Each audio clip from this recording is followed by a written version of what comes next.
All right, we are live. Anybody joining us right now? I want to thank you for joining us. I don't know why anybody would do that.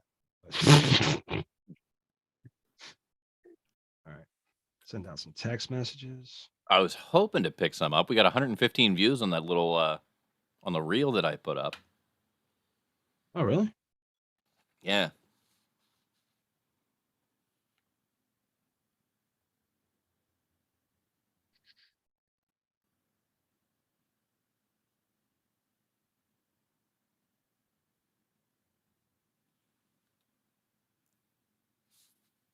All right, whenever you're ready.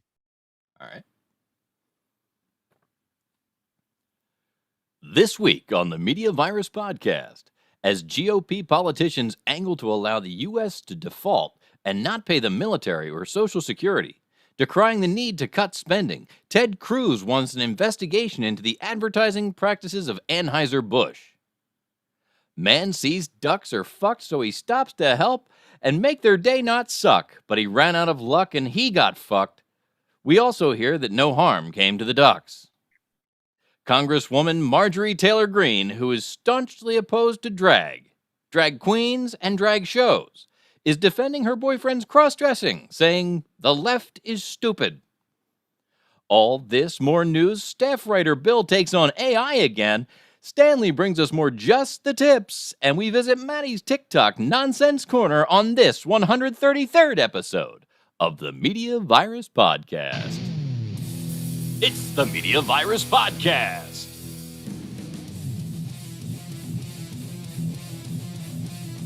Let's point and laugh at the world burning around us with executive producer Mike Latoris. We're going to start over. BBC correspondent Stanley McFadden.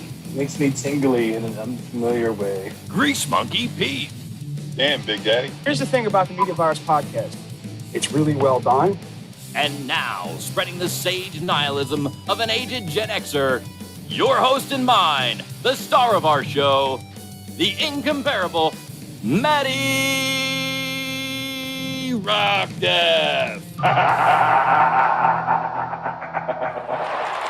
Hot damn, do we have a show for you people this week? I am Maddie Rockdeath, the maddest of all Rockdeaths, and proof positive that anyone can have a podcast. Speaking of, welcome to the Media Virus Podcast. Please like, subscribe, follow, and share. As always, I want to take a minute and thank the new subscribers for their support and invite everyone to take a moment, go over to themediavirus.com and check out all of that awesome content. You can always give us a call here at 646-VIRUS-01. That is 646-VIRUS-01. Give us a buzz. Yeah, you might make it on the show. Who knows? Could happen.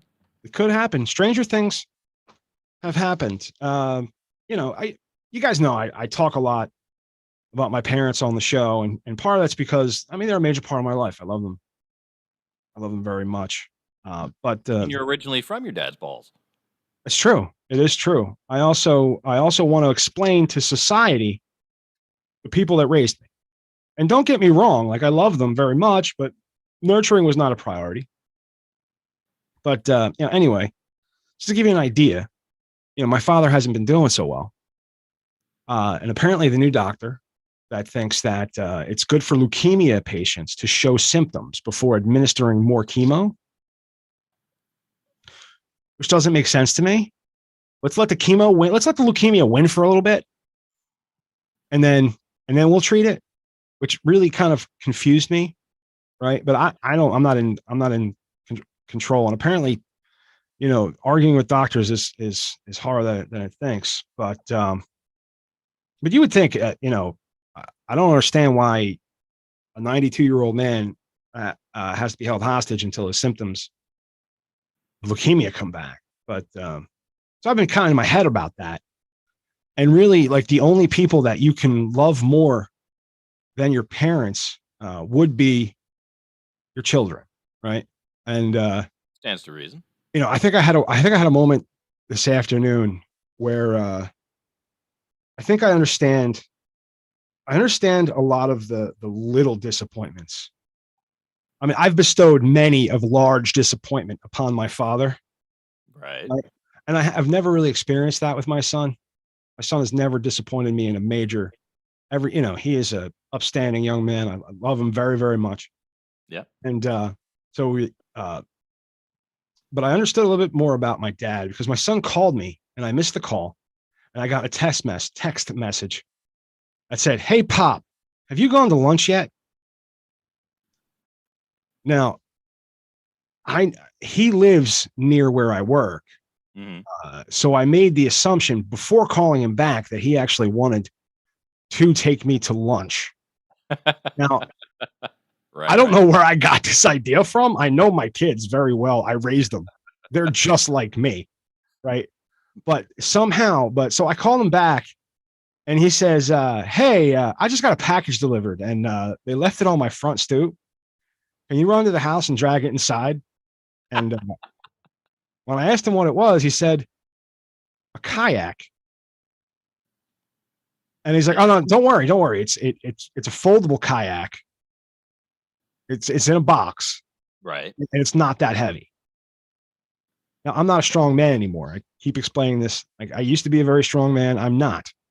I'm just, and I have to admit that to people, or I'm going to be limping. I'll be bedridden for two. Every Right. time I try to do more than I should, I Yeah, wind up in bed for 3 days. you hurt And yourself. Right.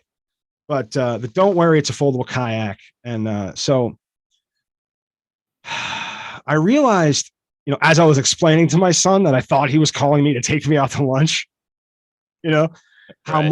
how many little disappointments I must have given to my father. Uh, but I don't think he's as disappointed as Ted Cruz's father was when he was caught drinking Bud Light.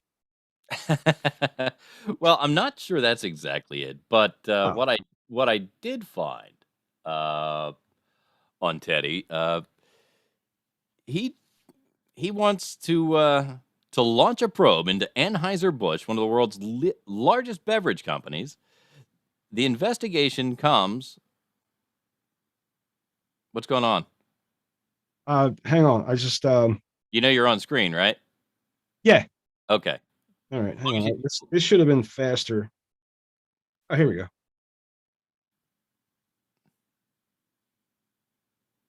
That's the kayak, ah. the foldable. That's my granddaughter in a foldable kayak that came in a box. I just figured I didn't want to stop the flow of the show. Right. I thought you would just keep reading over it. And that's it folded back up and put in the car. That's pretty slick. It is pretty cool. And she apparently loved it very much. That's good. Oh, yeah. So, Senator Cruz wants to launch a probe into Anheuser-Busch, one of the world's largest beverage companies. The investigation comes after the recent partnership between Anheuser-Busch and Dylan Mulvaney, who is not the son of former White House Chief of Staff Mick Mulvaney, as AI continues to insist. Cruz alleges potential conflicts of interest, questioning whether the partnership could have influenced underage people to seek the beer. The senator has requested an investigation into the brewer's advertising practices, aiming to shed light on any potential improprieties, such as targeting underage people, thus encouraging underage drinking. Anheuser-Busch, known for its iconic beer brands, has yet to respond to the probe. However, industry experts believe this investigation could have significant implications for the company's reputation and future partnerships. Stay with TMVP Net for more updates on this developing story. We'll bring the latest as we have more information. I mean, I read the article. The only fuck up, I guess, was insisting that it was somebody's child. Yeah, And he was somebody's. AI continues to insist that that's that guy's kid. But the bottom line is, while we're engaged in an active fight on whether or not we can come to terms on a decision to pay the bills Right.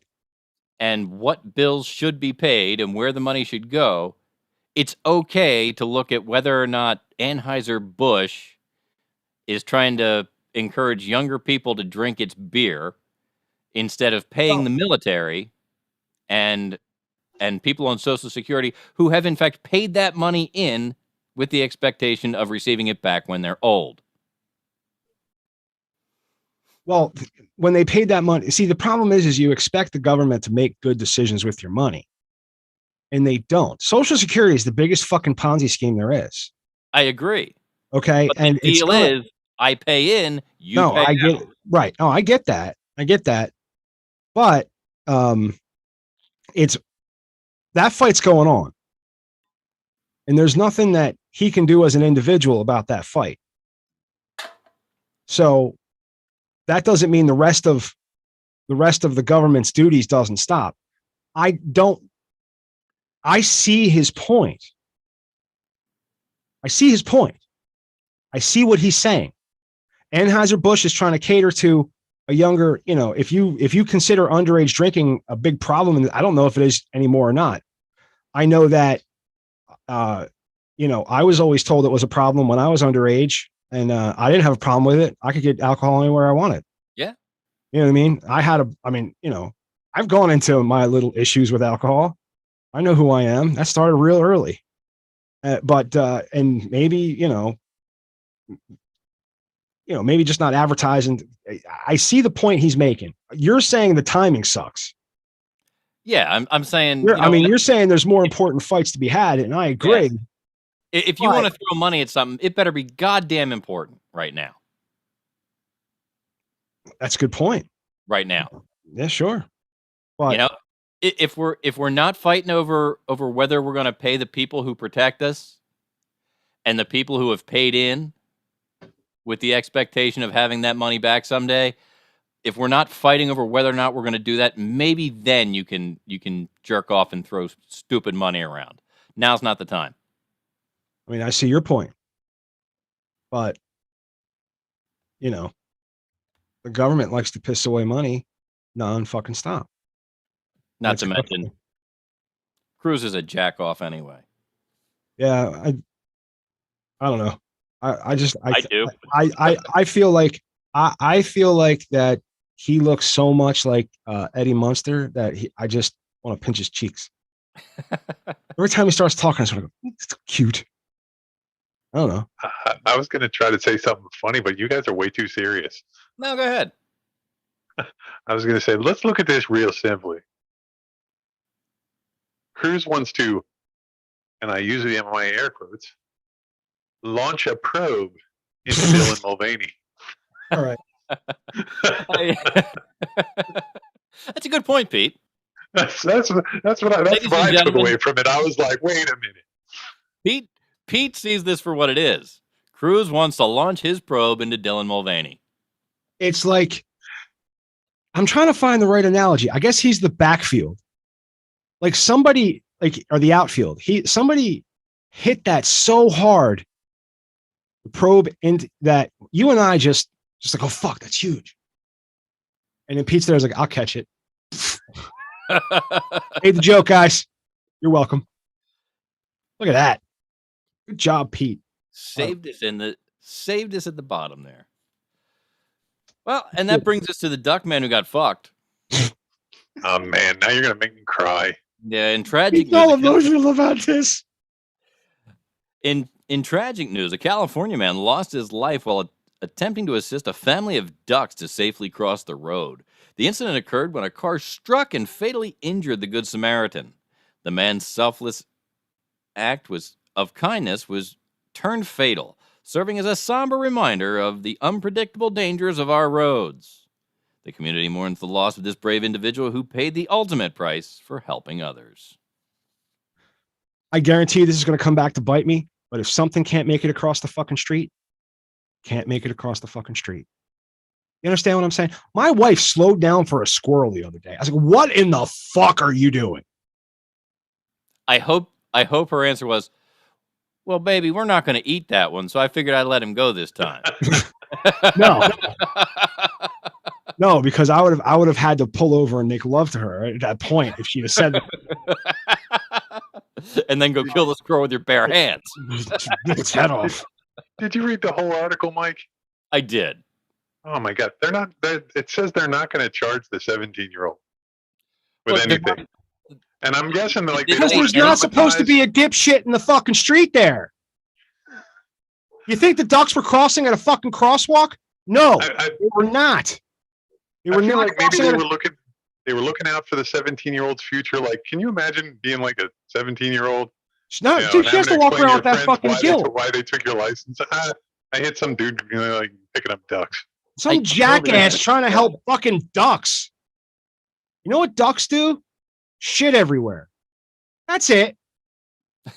Well, they do lay eggs. And make more fucking ducks. Not for nothing. Like, seriously, like how fucking important are ducks? They're not. It's not, they're not important enough for me to stop what I'm doing to do something incredibly stupid and dangerous. But it does say he then walked in front of the car. Yeah, like he's like, all right, they're all good. I turned around and just That's pretty much what happened. Then he got launched. right. The ducks got across safely. That's why I'm laughing. So they'll grow up so they can be my like Christmas dinner. That's She my won't face point. criminal charges. She'll. I'm sure there'll be a moving violation. You're not just allowed to drive over people.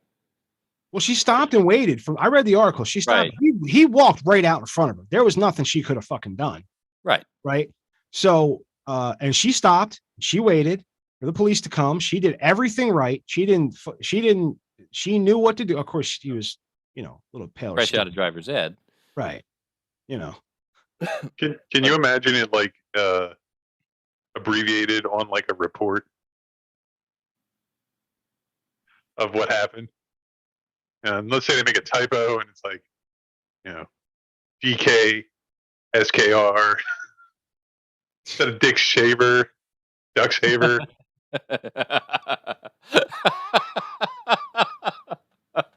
ran over Dick sucker run over.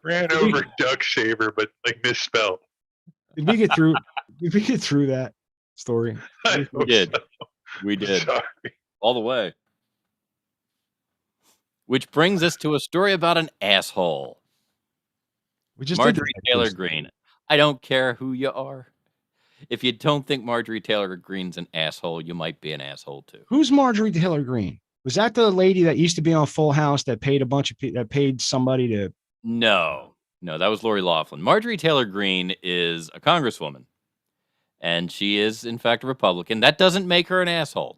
Don't get me wrong. I'm not pulling some left bullshit here. The woman is an asshole.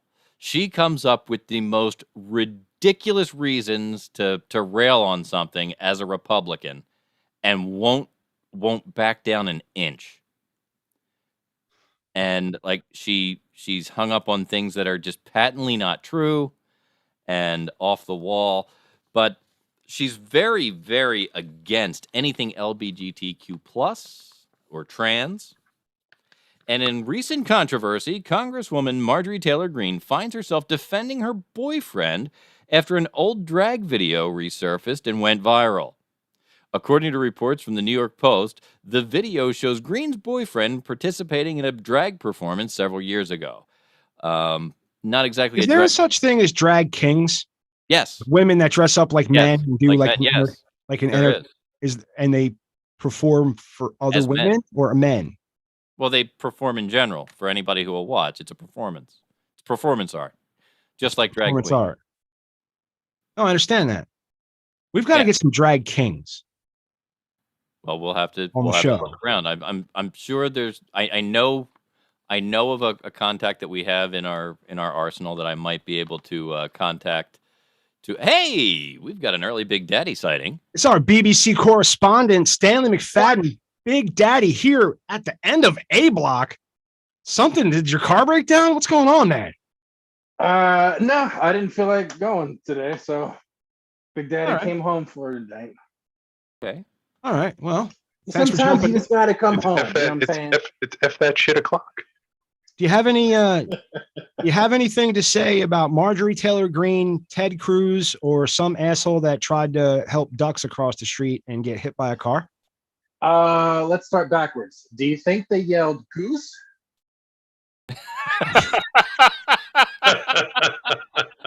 duck, duck, duck.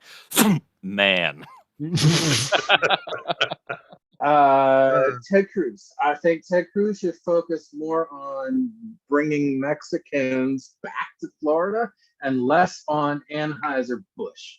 Save that fucking money. Marjorie Taylor Greene might be the second dumbest cunt I have ever laid eyes on. Who's the first? And we're right in the middle of that story. Go ahead. Probably my ex-wife. All right. Yeah, where did we leave off there, Mike? The outspoken Republican congresswoman took to social media to defend her partner, and the video that's making the rounds is he is a television news personality, and in the course of doing a morning show years ago, there was a drag show in the town where he was, and he dressed up and reported all morning in women's clothes, in drag. Even in the little snippet that's floating around, says he likes wearing the pantyhose. He might keep them.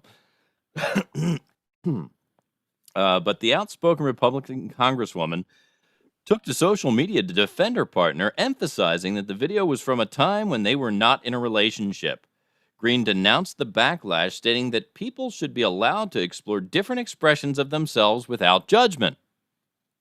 Critics argue that the video is contradictory to Greene's conservative stance on social issues, creating a contentious debate online. As the story gains traction, it remains to be seen how this incident will impact Greene's political career and ongoing discussions surrounding personal expression and politics. Her tweet specifically basically said, "The left is dumb." Left is dumb. You guys are stupid. She's also been quoted as saying things like people who perform in drag are criminals that attack children and the like. So, that's who she is. The thing I have a problem with is the inconsistency. If you're gonna have a controversial stance and you're gonna take it because you want to be that guy or that girl, at least stand your ground on it. Yeah. It's the flipping and flopping that I have a problem with. I can deal with an idiot being stupid, right? Here's the problem is she doesn't know how to talk to her husband about I don't want you cross-dressing anymore. So wait, is this the ex-husband? No, this is her current boyfriend. Well, she's tired. Oh. Yeah, she's tired of talking to him about it. So what she's been railing against it, just trying to get the message, But now that it's out, she's standing behind him. Normally, in general, I am 100% against domestic violence, but there are times there are times when it might not be a bad thing. A case can be made. All right, so Bill Burr's got a bit where he goes, there's never acceptable to hit a woman. Never. What if you came home and she drowned one kid in the tub and she's about to drown the next one? Mm-hmm. And it's okay. The point is there's a gray area and right. Exactly. Some of these bitches. Speaking of gray areas, we touched on last week. We touched on a studio. Is that him? That's him. I think a lot of people are up now. They're all hashtag I am up. Of course, come in. He's on the news. Yes. On Saturday. This is his job. Shoes off, but I may keep the pantyhose on. Does he always dress in drag? I'm not peeing him, I promise. He's just doing this because he's with drag performers. Yes, they dressed him up. He's a news personality. Yes. Who was assigned this story, and somebody said, hey, that'd be funny, or that'd be cute, or that might help. And he did it. Yes. Why is this a conversation anywhere? The point is, they're saying, well, Marjorie Taylor Greene, if this is such an awful thing, why are you dating a man who has engaged in that practice? If it's so awful to perform in drag, why are you dating a man who has done it? Oh, it doesn't matter that he's done it this one time. No, just then I've been in drag. The point is, so have I. Her stance. The point is her stance is that no, no, no, no, no, no, no. It should never, ever, ever, ever, ever be done. But you Not can't that- have that stance if you're sleeping with the dude that borrowed your lipstick. Were they together when he did it? No, they were not. You know, maybe she had no goddamn clue about it. But her answer to it is, "Oh, the liberals are so stupid." I mean, it is kind I of feel- stupid. It's I feel agreed. like But it's kind of She stupid to be probably upset knew. that men dress up and perform in drag. Period. I mean, he mentioned keeping the pantyhose. So I feel like there's a good chance that he's put on her pantyhose at some point. Maybe he was just keeping them to use them to jerk off with. And you know, I've had discussions with people who feel that it's wrong to allow children to see drag performance. Not true drag performance, but like story time at the library with drag queens. That's wrong because they're going to teach them all kinds of awful, terrible things. And how could they be trusted? Well, they're going to teach them awful, terrible things like acceptance and being okay with the guy next to you, regardless of what he looks like. Honestly, not a that's terrible thing. that's the world I want to live in. Like, I don't give a shit if somebody wants to, you know, if you want to, I don't care if you want to wear a ball gown Yeah. and makeup and pretend to be something that you're not. I don't care. Hey, as I round the bend on 50, what I know about people who put on makeup and perform in front of other people, I am more okay with a drag queen telling stories at the library than I am with most clowns at kids' birthday parties. Good point. There you go. Yeah. I mean, I think we can all get behind that, right? I mean, you know, that's takes away there's a from my business. national holiday where people dress up as all sorts of shit. Yep. And we don't hear. No, but that's where a lot of this complaining. bullshit comes from. Is people get offended by Halloween costumes. You know, that's a lot of this goofy shit. Is what, you know, is Mhm. that's where the argument always comes in. People need to argue about shit. People need to be angry. This is what I figured out. You need people like Marjorie Taylor Greene. We need them. Stupid people who get angry about dumb shit. You need them because you don't want progress to happen too quickly, right? You want it to kind of like, you know, evolve, and you need people to be the example of dim-wittedness. You dig what I'm saying? Like, everybody can be used as a bad example Okay. or an example of what not to do. Right? We need people like this, and you need people, and to be able to point out your own. Like, before you judge Marjorie Taylor Greene, you have better fucking analyzed every fucking action you've ever fucking taken. And if you can't, you know, every thought, it's every thought you've ever had. You know what I mean? To judge that, yeah, she's a public figure, but you know, she's got to also deal with her constituency. She's got to deal with the people she represents, right? And they keep voting her in. So this must be the platform.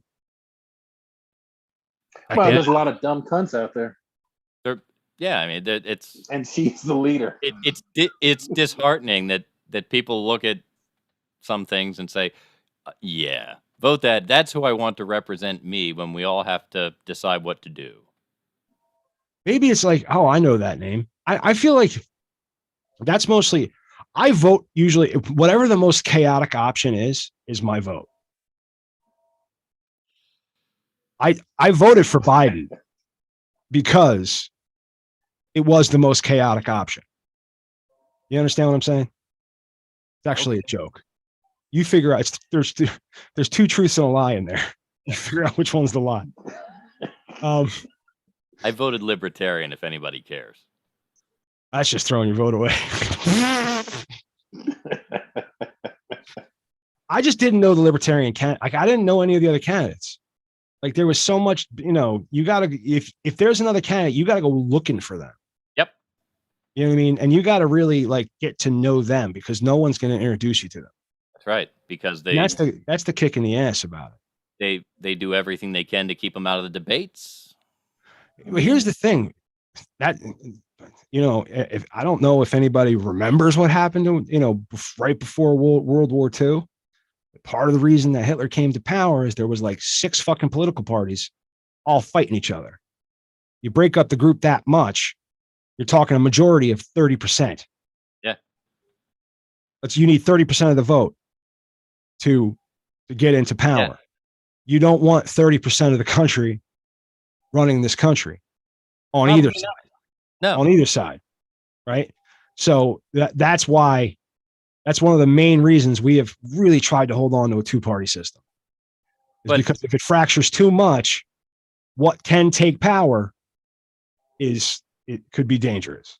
But when you're so 50-50 as we've become, honestly, what even factoring in the error and all that, we're so run right down the middle on things.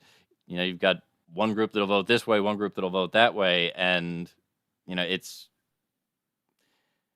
so tight down the middle. Everybody who's in the middle, the problem is it's not right down the middle. You got to figure out who you support more, and then for some reason you got to get behind everything they say. You know what I mean? You can be attracted to the 2 different candidates for 2 different reasons, and then have to make a decision as to which one you're going to vote for because this one aligns. It's not about. It's not a straight line. There's these these really there's this gray area that we all live in that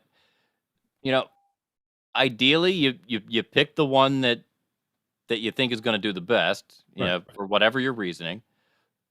But you would hope that when they get into a room and it comes down to, okay, we've got to come up with this piece of legislation that makes the world work.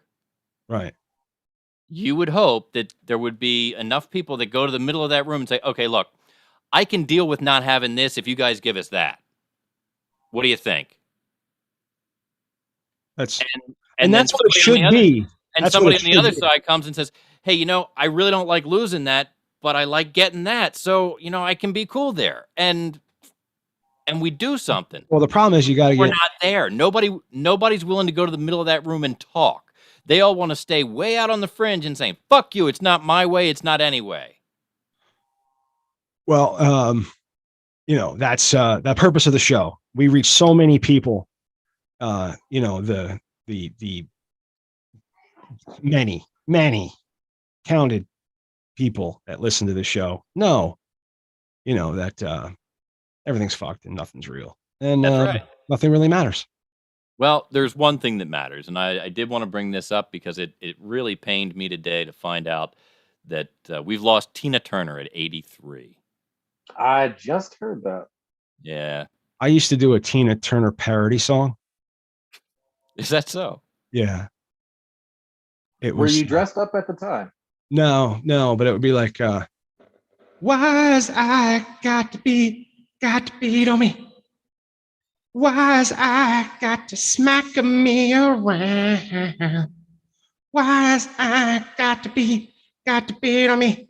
Who needs an arm when an arm can be broken? It was a very inappropriate thing to do. That's awful. It was. The Queen of Rock and Roll's death was announced Wednesday. I'm asking everybody for their forgiveness. Turner died Tuesday after a long illness in her home in Kuhnstadt, Switzerland, near Zurich. According to her manager, she became a Swiss citizen a decade ago. It was with great sadness we announced the passing of Tina Turner. The statement on social media said, with her music and her boundless passion for life, she enchanted millions of fans around the world and inspired the stars of tomorrow. Today we say goodbye to a dear friend who leaves us all her greatest work, her music. All of our heartfelt compassion goes out to her family. Tina, we will miss you dearly. Was really Is Ike still alive? I think so. I don't know. I You know what? We'll have the answer to is Mike still alive in the B block. Coming up in the B block, we have. Are we? What? I don't look at the show. I'm not sure the show sheet. Hang on. I've got the show sheet. I have the show sheet. What was that? That's my Marvin the Martian That's a good Marvin the Martian. with my P-38 It's space modulator. modulator.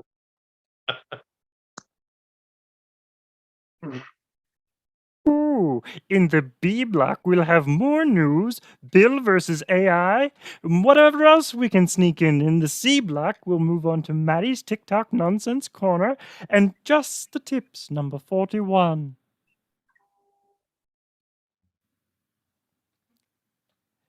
And because of that, I can tell you can reach us at 1-646-VIRUS-01. That's 1-646-VIRUS-01 if you've got a Marvin the Martian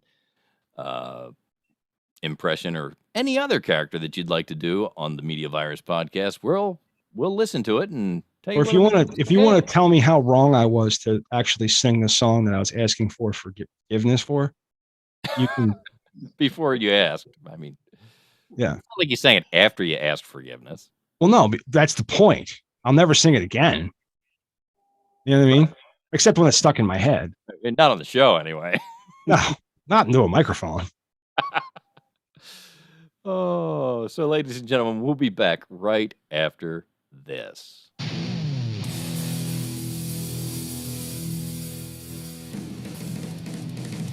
My chocolate munchkin.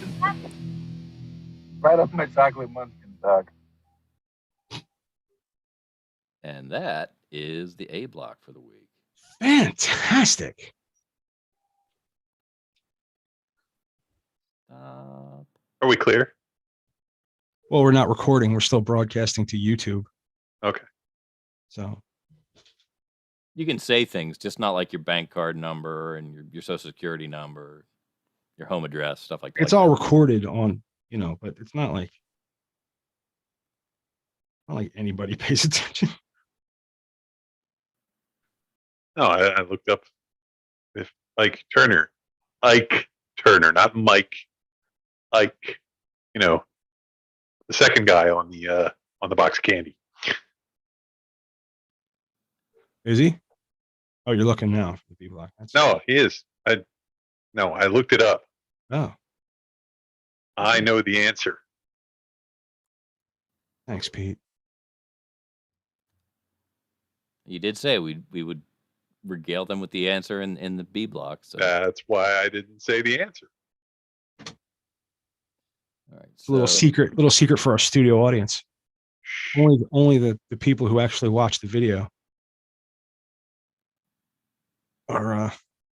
Shecky called me up, which was weird that he called me. Yeah. And he's like, "Hey man, how's the channel doing?" I'm like, I don't know.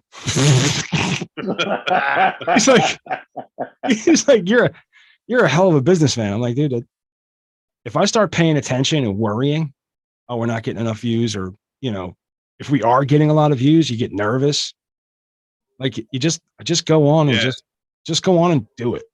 You know what I mean? And do whatever you had planned to do, and not worry about who's watching or who's going to watch, or And part of that is, I mean, the moral of that story is I have to pay more attention to the YouTube channel. That's which I periodically have spurts of doing. It's easier to ask for forgiveness than it is for permission. That's true. Like putting a little, making a character a little pet on my desk. That's, I can ask for forgiveness for putting that off. You have any commentary about the new artwork that we've been kicking? That was fucking beautiful. What was The artwork? I loved it.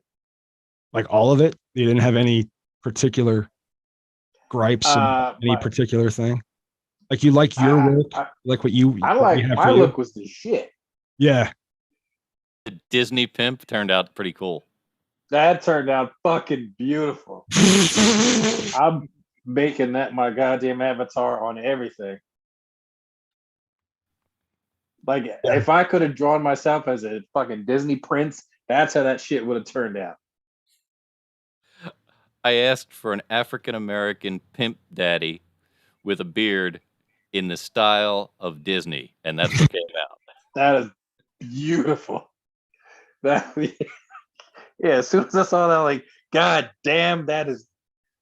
I want that to be my fucking avatar for everything. All right. So let's, I guess, get underway. Although I imagine Pete wasn't as excited about his. What are you talking about? I was totally excited about it. I just like giving them shit. Well, it was just the way everything.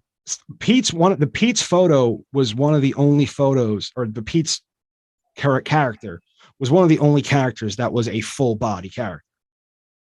Okay, everybody else was. I just used the actual picture of you. I used the actual picture of Mike. I just put it, I didn't make any changes to it on that first one where but that one, I was able to remove the background completely and just stick him there. And I was trying to figure out what else to do with him, but there's no, like, I guess I could have changed the layout to look so there was more TVs in the background. No, totally. I'm okay with like being the little dude. No, on but the it was. I'm just explaining where. Yeah. I'm just explaining like kind of like how your the thought artistic process. I process gotcha. happened. It wasn't a conscious. I'm going to make Pete just a little bigger on my But head. why was it? How come his was the only one whose full body came out? It was just the way that AI drew the things that I asked for. Huh. Okay. Yeah, I mean a lot. And it's I funny. I suppose I could have asked for full body views on some of the stuff, but I didn't. None of it I asked for a full body view. I just asked for kind of specific things. I think with that one, because you made it a monkey, it had to show you the monkey feet. And if you notice, show you that it was a monkey. Also, me and Pete noticed that a lot of my avatars have 6 fingers. Yeah, did you have 5 full fingers and a thumb.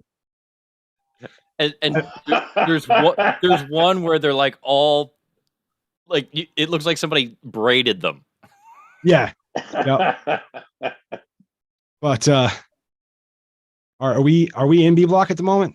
We're about to be. Ladies and gentlemen, welcome back to the Media Virus Podcast. This is the B Block of episode 133. So Ike Turner is still alive. Ike. I keep calling him Mike for some reason. Ike Turner still alive. So no, now that we know, I thought you said he was. No, we had a whole fucking conversation in the fucking B Block. You said he was alive. No, he said he had the answer. I said I had the answer. He is not. How long has he been dead? He's been dead since December 12th of 2007. Wow. Oh, so he beat her one last time. Oh.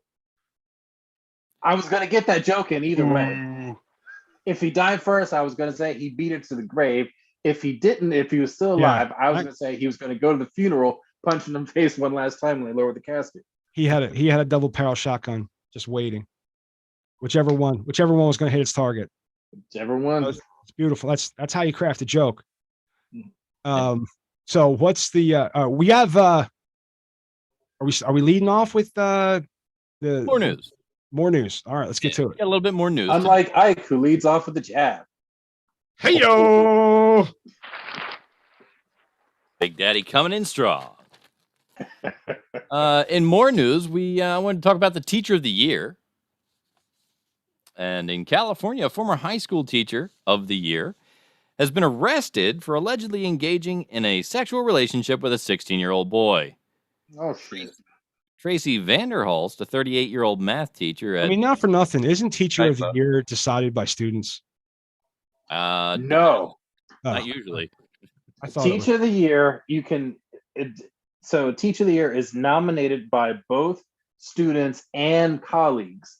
But after the nomination, there's essays and voting that happens. So like the teacher then has to convince other teachers to then vote. So it's not just a unilateral, this is who the students love.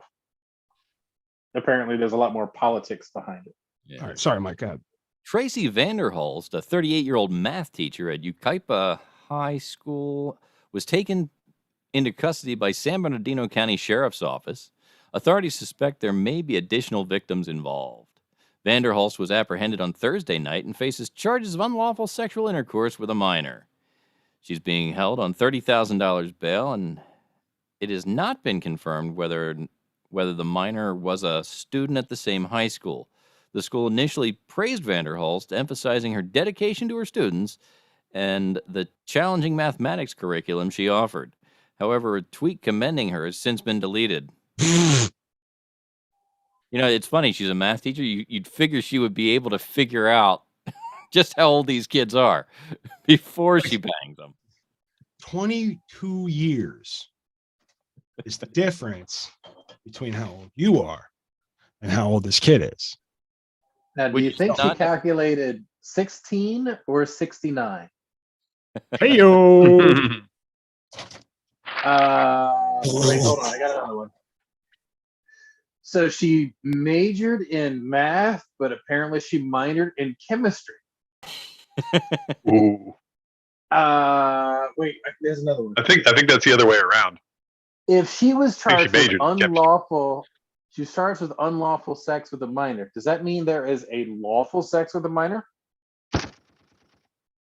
One would have to wonder. One would presume that there is a lawful sex. There is not. I know all the teenage boys in that class are like, damn it. I didn't get my chance. It was the one piece of ass I knew I was going to get. Damn it. The accused teacher was honored as Teacher of the Year in 2017, receiving recognition for her exemplary teaching. That was 6 years ago. According to the News Mirror, Vanderhulst was described as an innovative educator who cared deeply about her students' growth and engagement. Oh, she cared deeply about their growth. Innovative, by innovative, she meant she passed the nude photos of herself. Was that Major League where they had the chick? I think it was either Major League or Major League 2, where the woman owned the team. She was going to sell the team, so they came up with this idea that they were going to strip her naked. Oh yeah. They kept taking. That's what she did every time. They took off a piece. Yeah, they took off a piece. Major League 2. Was it Major League 2? Nobody saw that, but me. And I saw it. Oh, good. You're not alone, man. Okay, won't leave you hanging. That's how she got. That was her tutoring session. Not for nothing. I pay attention to my wife when her tits are out. I would pay attention if I knew I was going to hit that after class. I mean, yeah, that's the point. Yeah. Just up until the mid 1800s, nannies used to jerk little boys off to get them to go to sleep.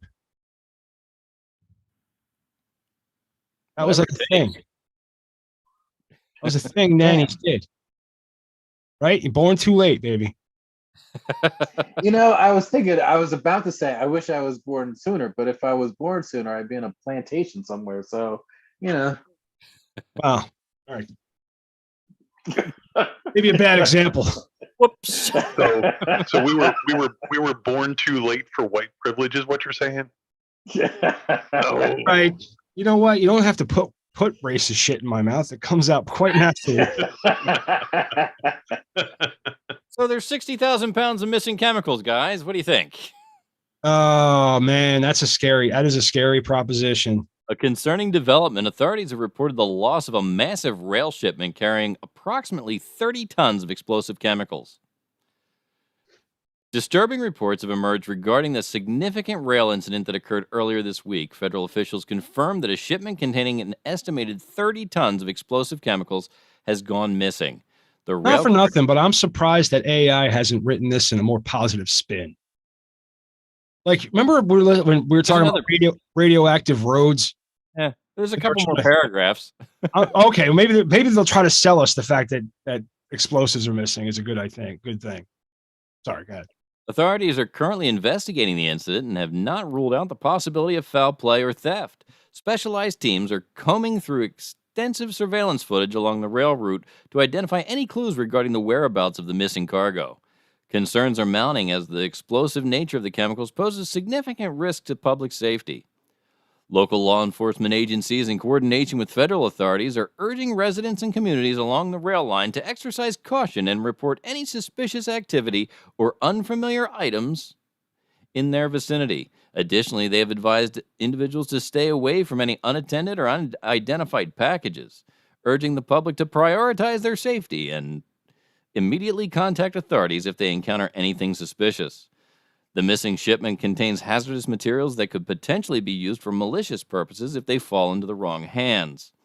Federal agencies are working closely with state and local officials to ensure swift and coordinated efforts in locating and recovering the lost cargo.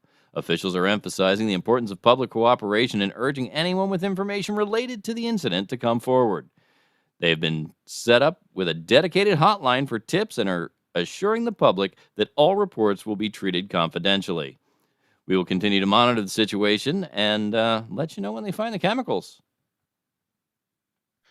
You know, it's funny that AI thinks we're going to follow up on this shit. Well, we may. We're going to pay attention to this. No, we're not. This is going to, we're going to move on to It's the also next thing. interesting. They didn't say what the chemicals were. Nope. They didn't say what the chemicals were by name and or in what form they were in. That's Actually, right. they did. Oh, they In the did. actual article. I read the article. I have the actual article up in front of me. It's ammonium nitrate. Just, you know, Ammonium nitrate. ammonium nitrate. It's one of the Big primary for dynamite. ingredients in fertilizer. It was the Oklahoma City bombing. Yeah, I was just about to say. Was a Penske or U-Haul truck or something. full Kaczynski, of- man. Ted Kaczynski. What the fuck's wrong with you? Yeah. I thought No. Ted You got Kaczynski you was got to the know your Unabomber. anarchy, baby. What? Oh, wait a minute. Ted Kaczynski no, was it the was the Unabomber, Unabomber. not the Olympic. Yeah. Oh, who's the other guy? Oklahoma City was a different. I thought that was See, Ted I was right. Kaczynski. Oklahoma, No, yeah, this is Oklahoma a City fat- bombing fat guy with was a a beard. truck full of the stuff. McVeigh. Timothy McVeigh. Oh, Timothy McVeigh. Yeah. See, All right. I know things.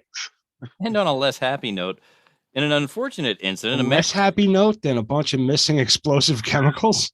Sure. Fuck. In an unfortunate incident, a man was killed when a grenade he was handling exploded in his hands. What the According- fuck was he handling a grenade for?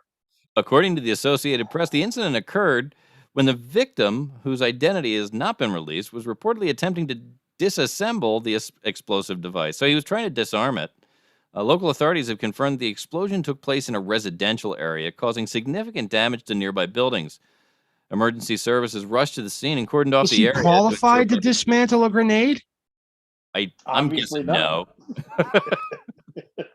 Not anymore. I mean, posthumously, maybe Had he they gave ever- him a degree or You something. only failed that test once. Had he ever disassembled a grenade before? I don't like. I'm If going. I ever with stumbled no. upon a grenade, my first thought would not be, "Oh, let me take this apart." Oh, they're You not know? that hard to take apart. Well, I'm not. I don't have any plans on finding out. To be honest with you. Well, Not unfortunately, something you want to neither- dick with. He himself wasn't too difficult to take apart either. No, he was quite easy to take apart. Just one grenade. That's all it takes. There you go. But yeah, that apparently two teens were also injured. It happened in Indiana. They were going Because through of course, relatives. They were going through a relative's belongings. Yeah, I guess somebody croaked and they were going through their stuff. I heard that dude had really bad dandruff. They found his head and shoulders in the bathroom. They were able to identify him though. He had blue eyes. One blew one way, one blew the other. Yep. Terrible. We're terrible human beings. That's that's some shit that I would do. I need to get a grenade and just put like a random grenade in the midst of my shit, so I that used when to people have are one. going through it and they're complaining about my shit, is this a fucking grenade?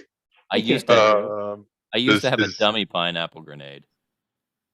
Anybody See? aware of Where- the kid who took the hand grenade to Brandywine High School several years ago? What? Huh. I don't remember that. It was we're going on 20 some years ago. Yeah, I don't remember it specifically. No, I won't- since it was I won't- 20 I some won't years ago, it's name not him. topical news. What? Has You he were been on that the kid? show? He has not been on the show. You know the guy who brought a grenade to school? I am well acquainted with him. Okay. Hmm. Why? I didn't know Okay. your brother went to public school, Pete. So, no, he wasn't. It wasn't my brother. It's not my brother. what's the story? The story is, it was a practice grenade modified with a live. You put a primer in it. User. He did. Put a primer, a fuse, and some. Well, my friend didn't. My friend didn't. No, Somebody the guy that gave it to him. Wow. What was the had purpose of access this to- grenade? Like I said, it was a practice. It was a, You used to be able It to was walk used- into. You used to be able to walk into any military surplus and buy practice grenades. I Yeah, used to they're- have. I used to have a World War II pineapple. Right. And they use them to teach soldiers, the timing. You pull Yep. the pin and you count to 3, and then you chuck the thing or whatever, everything about it's whatever real. you're trying to do with it. Everything about I it's feel real. like- I except feel like there's no it- fuse and there's no primer. And there's no primer. Well, like I said, this guy. I feel like you could reuse the friend of my fucking friend. thing over and over again. Huh? Like, there's Yeah. no reason for this to be in a surplus store. You can't use it over and over again. They blow up. They're practice grenades. Right, but they would sell off the pineapples because they don't use pineapples anymore. They've moved on to tomatoes. Okay. So Well, for reference, this was a tomato. It was not a pineapple. whatever. But I had a World War II pineapple. It had a spoon. And I could take it and put the spoon in and hold the striker back. That was supposed. Then that's where the primer would go. Then the spoon comes down and holds the striker, and you put the pin in, and it's quote armed, ready to go. So when you pull the pin, everything's cool until you let the spoon go. You let the spoon go, you hear a snap. That's this little striker, this little firing pin comes along and hits the primer, which lights the fuse, and you've got about 10 seconds to not be near that bitch. You know way more about grenades than I. That was an awful lot of That's- education. That was a lot of education. That was great. All right. Well, what's the next news story, Mike? Well, that's it. I only put Oh. I only put 3 stories in more news because we do have Staff Writer Bill versus AI, and we've got Big Daddy to play with us this week. So I'm going to get on the horn here and see if I can get Bill to join us. Are you familiar with this bit, Big Daddy? I am not. Oh, you didn't You didn't listen to last week's show. All right. No, when I kicked in last week's show was me. I think I Yeah. was on. Yeah, but you do know that we post this as a podcast, right? To listen. Yes, to. but I haven't seen me yet. What do you mean, seen you yet? But so I You- watch for me first, and then I go back. Right. Okay. So Bill is Not working, answering to the keep, phone. working for his contract. That's fine. We don't really need him. If we had the rights to You're I'm So sorry, Vain, the person you were trying could to play reach that has a right now. voicemail box that has not been set up yet. I was going to leave him a message. Don't leave him. Oh well. All right. So, Staff Writer Bill, during the writer's strike, he's decided that he's on strike too. So he's making a bunch of demands. So we don't think he can do a much better. Well, we didn't think he could do a much better job than ChatGPT could do.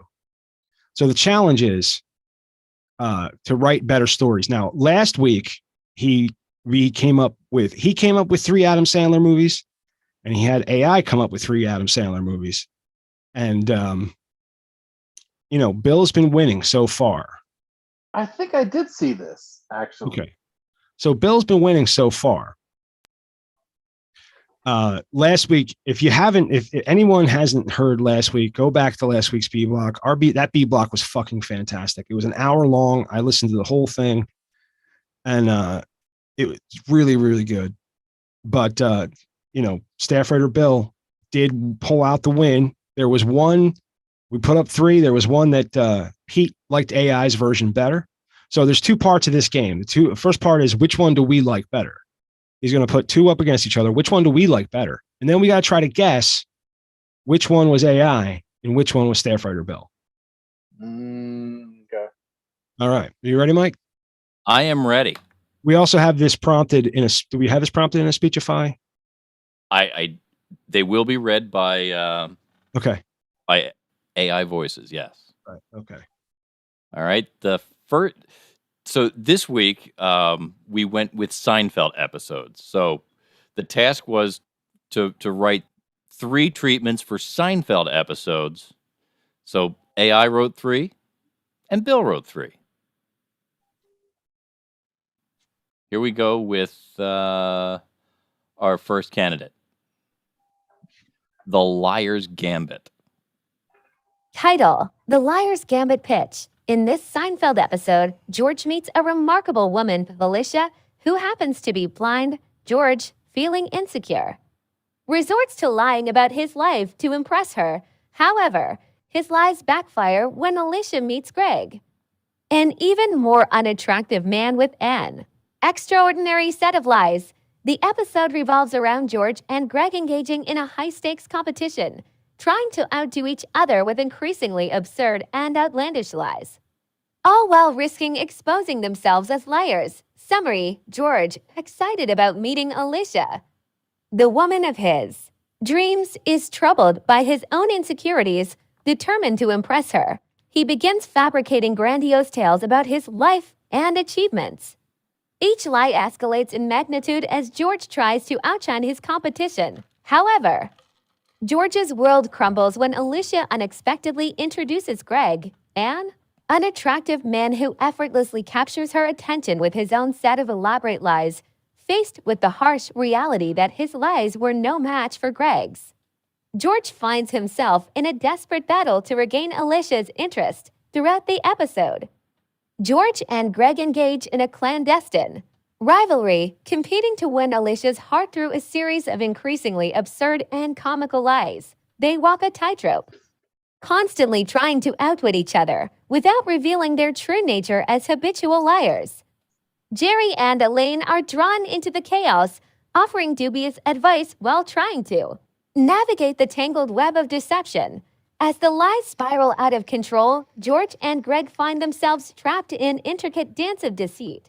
They embellish their pasts, create false identities, and exaggerate achievements, all in an attempt to impress Alicia. The episode showcases their ridiculous endeavors, ranging from outrageous claims of celebrity friendships to fantastical tales of international intrigue. However, the situation becomes untenable when Alicia starts to sense the mounting deception. She realizes that the competition between George and Greg is not based on genuine affection, but on their elaborate lies. Feeling betrayed, Alicia confronts both men, expressing her disappointment in their behavior and ultimately deciding to end her relationships with them. In a classic Seinfeld twist, the episode ends with George and Greg both humiliated and exposed as liars, begrudgingly acknowledging each other's skills in the art of deception. They reluctantly shake hands, acknowledging that they've met their match. Meanwhile, George reflects on the consequences of his dishonesty, vowing to learn from his mistakes and embrace honesty in his future relationships. The Liar's Gambit serves as a cautionary tale about the perils of deceit, highlighting the absurdity of trying to build a genuine connection on a foundation of lies. So that's your first. That was way too fucking long. I said the same thing over and over again. I told you they were as long as my arm. Okay. So that was the first one. Okay. Yes. The Liar's Gambit is the first one. Liar's Gambit. Yep. And the Liar's Gambit is pit against. Well, yeah, you should probably hear them side by side before we choose. So, Liar's Gambit is pit against The New Normal. Title: The New Normal Pitch. The New Normal is a modern-day Seinfeld episode set in the year 2020, capturing the unique challenges, quirks, and absurdities of the unprecedented events that unfolded during that time. The episode explores how Jerry, Elaine, George and Kramer navigate the new social dynamics, technological advancements, and unexpected situations that arise in the midst of a global pandemic. Summary: Jerry, Elaine, George, and Kramer find themselves adjusting to the new normal of 2020, where social distancing, face masks, and virtual interactions have become the norm.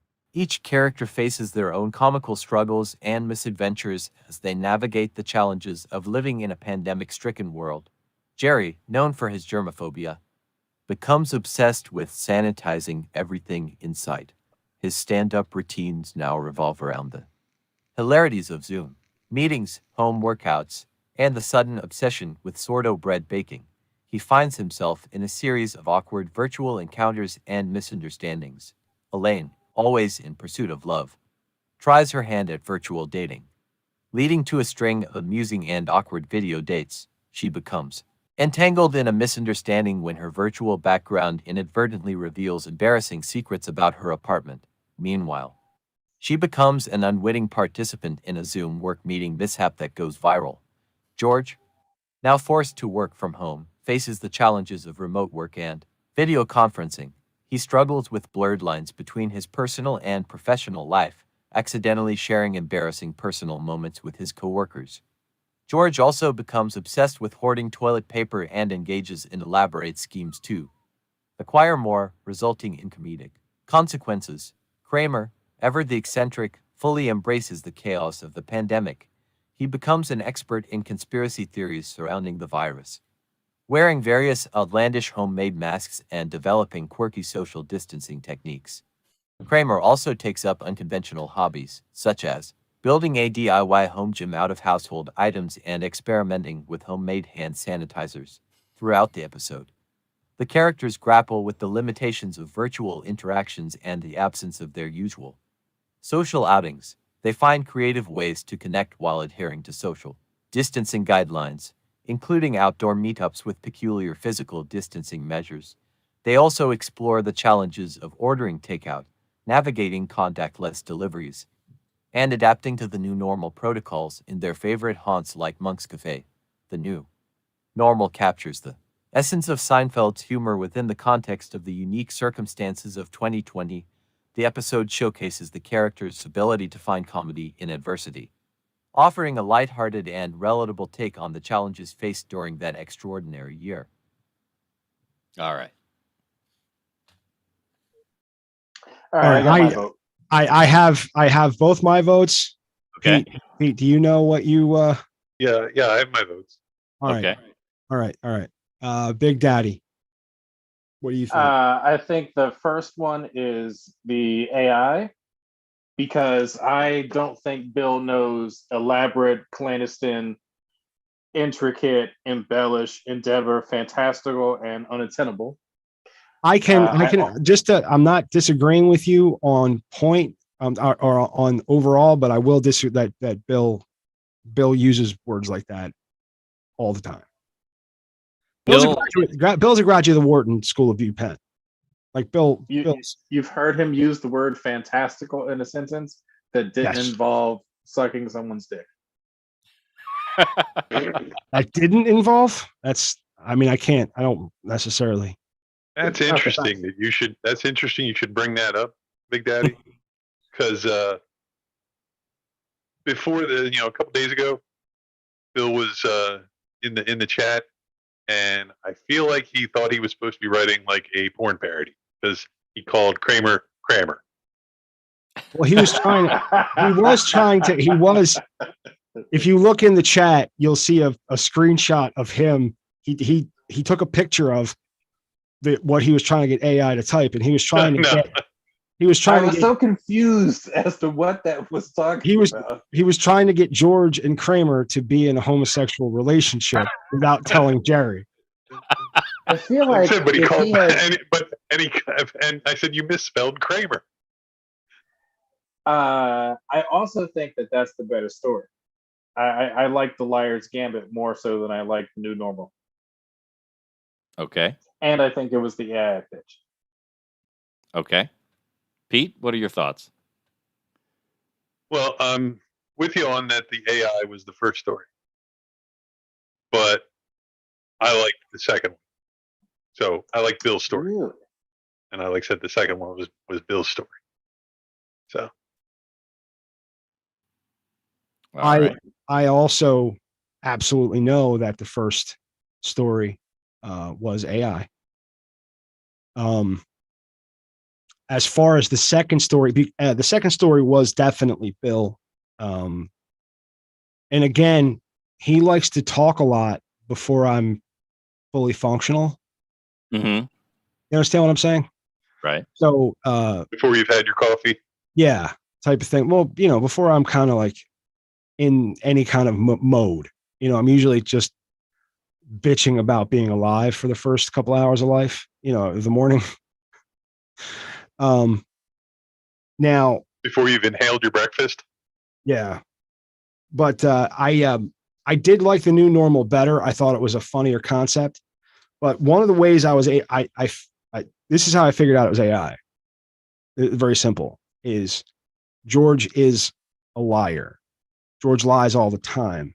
Mm-hmm. And I think that might actually be a Seinfeld episode. Like that may have happened. I watched Seinfeld quite extensively. That's definitely, it was too close to what I've seen. Okay. Without any actual details. Okay. Well, being that he is a liar, he's probably been caught in over and over again shit before. Yeah. So, Railway Industries. You ready for the truth? Yes. New normal was AI. Okay. Liar's Gambit was Bill. What? As it was sent to me, Damn. New normal is AI and Liar's Gambit is Bill. Holy shit. Damn. I am impressed. I really Good feel wing. like Bill's learning how to I think he's learning how to kind of come around and Yeah, I was thinking that listening. I was like, I give away too much every time. I talk too much. But I'm trying to explain where I'm getting my. So then Bill goes and starts to write shittier stories.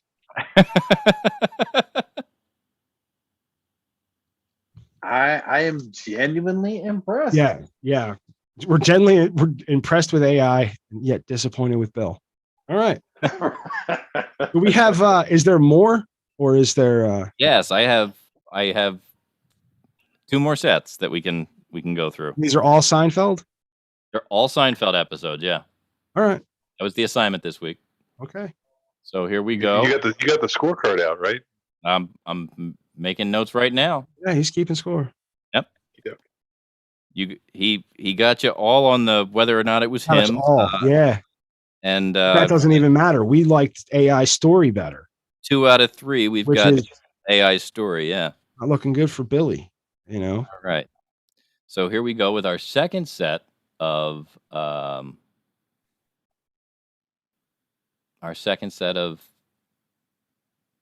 guess treatments. Title: The Podcast Predicament Pitch. In this Seinfeld episode, Jerry decides to venture into the world of podcasting, only to find himself struggling with a lack of listeners and a dwindling interest in his show. Meanwhile, Kramer, in his usual spontaneous manner, starts his own podcast and becomes an instant hit.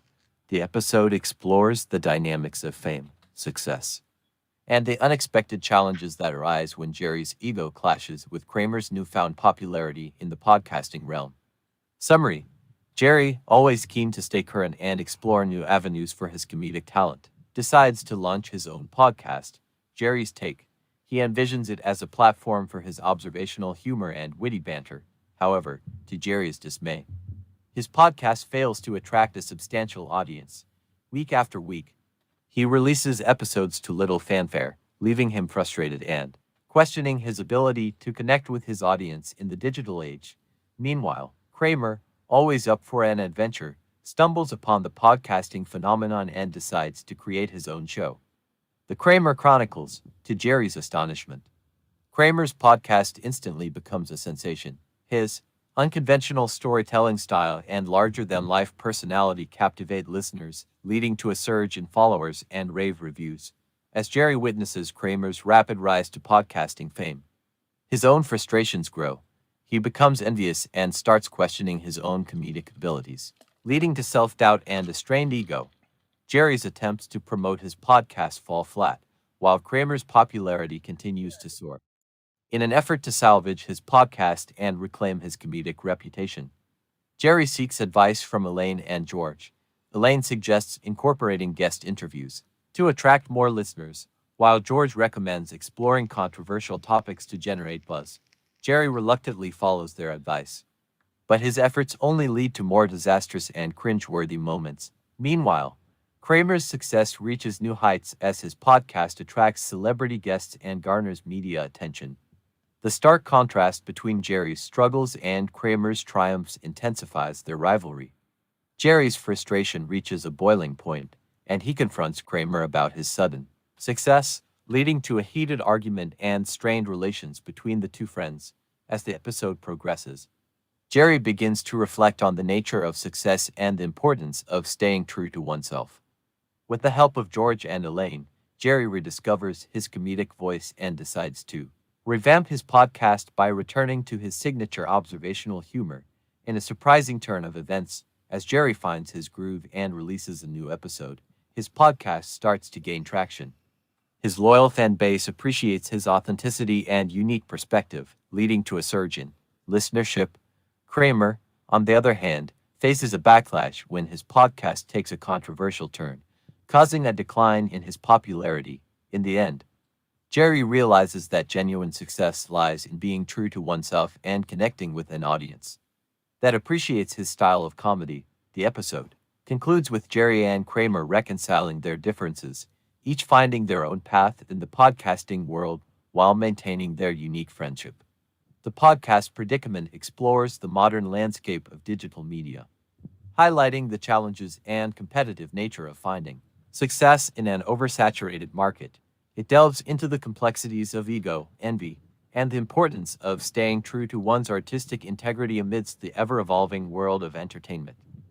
And while it was extremely funny, Kramer's podcast was not. I was going somewhere with that. I was just going to add my own funny on the end. I got nothing. It was long. Kramer's podcast used the N-word. Yeah, that's kind of where I was going, and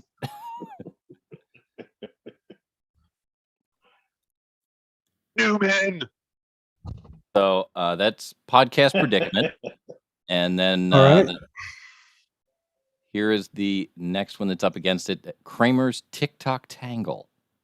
Title: Kramer's TikTok Tangle Pitch. In this Seinfeld episode, Kramer, in his usual eccentric fashion, decides to venture into the world of social media and hires a 12-year-old kid to teach him how to become TikTok famous. However, when the child's parents discover the money Kramer paid for the dance lessons, they mistake him for a child predator. Jerry is reluctantly tasked with smoothing things over. But a surprising twist arises when Kramer becomes unexpectedly famous and refuses to share his newfound fortune and fame with Jerry, straining their friendship. Summary: Kramer, inspired by the viral dance challenges on TikTok, believes he has found the key to fame and fortune. Determined to become a TikTok sensation, he hires a young prodigy, Billy, to teach him the latest dance moves and help him navigate the social media platform. Kramer showers Billy with cash for his lessons, unknowingly raising suspicions. When Billy's parents discover the money, Jerry finds himself caught in the middle of the escalating situation. Concerned about Kramer's reputation and determined to clear his friend's name, Jerry attempts to explain the innocent intentions behind Kramer's payments. However, Billy's parents, convinced that Kramer is a child predator, refuse to listen, leading to comedic misunderstandings and awkward encounters. By fate, Kramer's efforts pay off, and he unexpectedly becomes a TikTok sensation. His eccentric dances and unique persona capture the attention of millions, leading to an influx of followers and brand endorsements. Kramer revels in his newfound fame and the financial rewards that come with it. Jerry, feeling slighted by Kramer's newfound success and fame, confronts him about their agreement to share any financial benefits that may arise from The TikTok endeavor, Kramer, caught up in his own success, dismisses Jerry's concerns, leading to a rift in their friendship. Jerry is left grappling with feelings of betrayal. While Kramer's ego grows along with his popularity, as the situation intensifies, Jerry realizes that fame and fortune have changed Kramer, and he must find a way to bring his friend back to reality. Through a series of humorous misadventures, Jerry tries to remind Kramer of the importance of friendship and loyalty, highlighting the true value of their relationship beyond money and fame. In the end, Jerry's efforts pay off, and Kramer realizes the error of his ways. He acknowledges the role Jerry played in his success and the importance of their friendship with newfound humility. Kramer agrees to share his wealth and fame with Jerry. Understanding the importance of loyalty and gratitude, Kramer's TikTok Tangle serves as a hilarious exploration of the pitfalls of social media fame, highlighting the delicate balance between personal success and the bonds of friendship. It showcases the enduring dynamic between Jerry and Kramer, reminding us of the value of genuine connections amidst the chaos of the modern world. All right. You know, I wonder if Bill is learning to write like AI. That's what's happening. It's got to be what's happening, and Which it doesn't make sense because he's fucking for a job, right? It's really funny that the whole idea of these AI experiments is to teach AI to interact with us, and the only thing that we're doing is teaching Bill how to write like AI. Because both of these sound like AI to me. And the only way that can happen is if Bill is learning to write like AI. Now, here's okay. All right, Isn't so he feeding his treatment through AI though? he does feed his treatment through AI to give it an AI voice, but what we learned last week is he didn't do a good enough job. And I'm sorry about the background noise that I just created. I can't deal with this door closed anymore. Yeah, I've got a window open. I'm trying to keep the wind off my microphone. Yeah, I need air, man. It's so hot in here. Now this one was tough. Now I listened. The first set, I felt like the first one was really long, almost like the story went twice. Mm-hmm. So when I'm talking about the first set, we looked at. So. Yeah. And that's what made me think that it was AI, right? Mm-hmm. So then, and the second one, AI, the one that was actually Bill, that what was, or the one that was actually AI, was short. So I was listening this time, and they both doubled up. Mm-hmm. But here's the thing, and this is where my vote's coming from. I have no other disseminating information except for I know the fact, and I'm going to give this away before anybody else makes a decision. I know the fact that Bill is starting his own podcast. Okay. And it's a marketing effort for his company, but it's a private thing that he's doing. Right. So my thinking is that he took this, he thinks his podcast is going to be way better than ours. Right. And because he's going into a niche, he might gain traction quicker. So the reason I think that the podcast predicament pitch was AI is solely based on that. Based on that. Because I have no other. You think podcast predicament is AI? I do. All right. And which pitch did you like better? I'm gonna say Kramer's TikTok, because he gets mistaken for a predator, and that's pretty funny. Okay. All right. That's the only discernible funny, and that's the only thing that made me think like maybe that was Bill. Okay. But I'm not trusting my gut anymore with that. What are your thoughts, Pete? I concur with Matt on that. The number one I thought was AI, just because of the subject nature of it. Mhm. It seemed very, vanilla AI, whatever. So, and number two was definitely Bill. For me, at least I thought so. And I liked the second one just because, like I said, the first one, get that pretty much anywhere. So Okay. the second one, I like You the agree idea of with the me as to storyline. which one you like better, but you don't agree with me. You think that AI wrote the first one and Bill wrote the second one. Well, no, the way you said it, I thought you said, never mind. No, the podcast predicament. Bill starting his own podcast. He thinks he's going to be more popular than us. Is where I The way you said it, you said AI though. Yeah, you said you thought AI wrote that. You think Bill wrote that?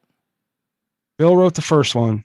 Okay, Is what Bill he said. wrote. Okay, Matt, But I like the second one. just to clarify, Matt, like I said, you probably just misspoke. If that's the way you feel, that's fine. okay. Dre? So when I wrote this out, I don't know if we can see that. I initially wrote, where is it? Podcast. Can we see that? Anyway, I wrote Podcast Bill. podcast Bill because Mhm. my knee-jerk reaction was that Bill wrote the podcast one. And then I'm listening to the Kramer TikTok tangle thing, and it started to sound like Bill, but I feel like I should go with my knee-jerk reaction and say that the podcast was Bill. Okay. That's what I'm going to do. I'm going to go with my knee-jerk reaction and say the podcast was Bill. Now, Okay. that being said, I like the podcast story better than I like the TikTok tangle. But I think the TikTok tangle was going to be a funnier story. Okay. So, But I both you like the podcast better, like the and podcast I better. thought Bill wrote the podcast. Yeah, okay. it's All like because it's fun, like because being accused of being a pedophile is funny. So I think it'll be a funnier episode. But I think the podcast would be more. I think we're all in entertaining. agreement there. That's funny. That's pure. That's just good wholesome fun. Comic Yeah, I Genius. think that'd be funny as shit. All right. So here's the moment of truth. Podcast predicament is AI. Oh shit! Ah, He is correct on that. Podcast predicament is AI, and Bill wrote Kramer's TikTok tangle. Well, I liked Bill's Yeah. story better, and that's all. That's really the only thing that matters. And I do think it would be a funnier story. I do have another set if you want to play one more round. Let's do it. This is crazy shit. All right. So we're going to be Feminist Fiasco versus Dog Catcher Campaign. So here we go. All right. Title: The Feminist Fiasco Pitch. In this Seinfeld episode, Elaine's enthusiasm for feminism takes a comedic turn when she becomes deeply entrenched in the world of third-wave feminism. As she becomes more passionate about the cause, Elaine's actions and beliefs begin to create chaos and confusion among her friends. The episode explores the humorous consequences that arise when Elaine's commitment to feminism goes a little too far, leading to a series of misadventures and misunderstandings. Summary: Elaine, always a strong and independent woman, finds herself drawn into the world of third-wave feminism after attending a thought-provoking lecture inspired by the movement's ideals. She becomes increasingly passionate about gender equality and decides to take a more active role in promoting feminist principles. As Elaine immerses herself in the world of feminism, she starts incorporating feminist principles into her daily life, sometimes to an extreme degree. She challenges societal norms and expectations, leading to hilarious misunderstandings and awkward situations. Elaine's enthusiasm leads her to question the most mundane aspects of life through a feminist lens, leaving her friends bewildered and struggling to keep up. Jerry, Kramer, and George find themselves on the receiving end of Elaine's newfound zeal. Jerry becomes the subject of Elaine's critique of the comedy industry, leading to debates about politically correct humor. George finds himself struggling to navigate Elaine's changing expectations in their relationship, often unintentionally stepping on feminist landmines, Kramer, always unpredictable, becomes entangled in Elaine's feminist endeavors, inadvertently causing chaos and confusion wherever he goes.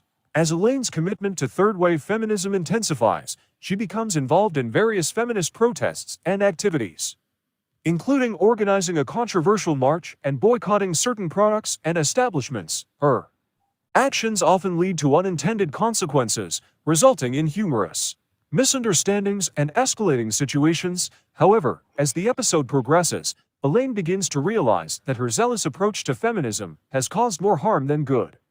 Through a series of comical misfortunes and eye-opening encounters, Elaine learns the importance of balance and understanding. She discovers that true progress comes from open dialogue, compromise, and embracing the diverse perspectives of others. In a climactic scene, Elaine attempts to make amends with her friends and find common ground. They engage in a light-hearted conversation, sharing their different viewpoints and finding humor in their misunderstandings. Ultimately, they reaffirm their strong bond of friendship, appreciating the value of respect and acceptance. Even in the midst of ideological differences, the feminist fiasco humorously explores the challenges and complexities of navigating modern feminism and the potential pitfalls of taking any ideology to extremes. Through Elaine's misadventures, the episode sheds light on the importance of maintaining open-mindedness, understanding, and a sense of humor when discussing sensitive topics. It ultimately reinforces the idea that unity and friendship can thrive even amidst differing perspectives and beliefs. All right. And now the dog catcher campaign. Title: The Dog Catcher Campaign Pitch. In this Seinfeld episode, George's life takes an unexpected turn when he is bitten by a stray pug, prompting him to run for the position of city dog catcher. As George learns that the position is elected, he becomes determined to win, going to extreme lengths to campaign and adopting a Trump-like persona. However, his tactics backfire, causing chaos within the gang and leading to a surprising outcome when George loses the election to a popular right. In Candidate, the episode humorously explores George's quest for power, the dynamics of political campaigns, and the unexpected consequences of his actions. Summary: George's encounter with a stray pug leads to an unexpected epiphany. He decides to run for the position of city dog catcher, believing it to be the perfect job for someone with his knack for complaining and incompetence. However, his initial excitement turns into a full-fledged campaign when he learns that the position is an elected one. Embracing his newfound political aspiration, George goes overboard with his campaign.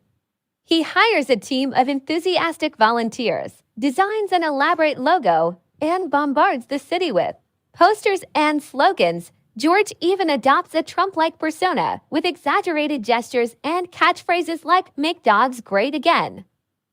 Initially, the gang finds George's campaign amusing and decides to support him. Jerry, Elaine, and Kramer take on various roles in his campaign, contributing their unique skills and expertise to help George secure votes. However, as George's Trump-like behavior intensifies, the gang becomes increasingly uncomfortable with his tactics, which include firing volunteers and making outlandish promises to catch every dog in the city. Jerry, known for his keen observational skills, tries to reason with George, warning him about the consequences of alienating voters. Elaine, a vocal advocate for animal rights, clashes with George over his controversial statements about dog owners. Kramer, ever the unpredictable character, unintentionally becomes a liability, sparking controversies and generating negative publicity for George's campaign. As the election day approaches, George's support dwindles and his public image takes a hit. Despite his efforts to gain popularity, he ultimately loses the election to a surprising right-wing candidate, Harem, the gorilla who gained widespread attention after a tragic incident at the Cincinnati Zoo. In the aftermath of the election, George is left disillusioned and grappling with the consequences of his overzealous campaign. The gang, while relieved that George didn't attain the dog catcher position, attempts to console him, pointing out the absurdity of his Trump-like persona and highlighting the importance of humility and authenticity. The Dog Catcher campaign showcases the comedic chaos that ensues when George embraces his political ambitions and adopts an over-the-top persona. It satirizes the world of elections and highlights the pitfalls of excessive campaign tactics. The unexpected outcome of the election, with Harem as the write-in winner, serves as a humorous commentary on the unpredictable nature of politics and its impact on everyday life. Okay. I see you shaking your head over there. I got no idea. Okay. I'm going with feminism is Bill. The dog catcher. So the dog catcher campaign is AI.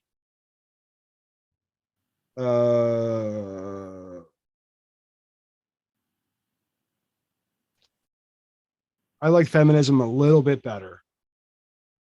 It's just one of those things I like, like that would start a shitstorm. Mm-hmm. And the shitstorm would be funny to watch for a while. Sure. But in the dog catcher, I mean, it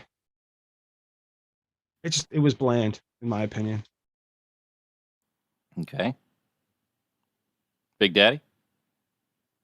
I felt that the feminine thing was AI only because it is a recent topic and the AI also chose podcasting. So I feel like there's something to be said for like recent events. I also think Bill wrote the dog catcher because of all of the Trump isms. Now, between the two, having to choose between feminism and Trump, I think the more entertaining route would be to slam my nuts in a door.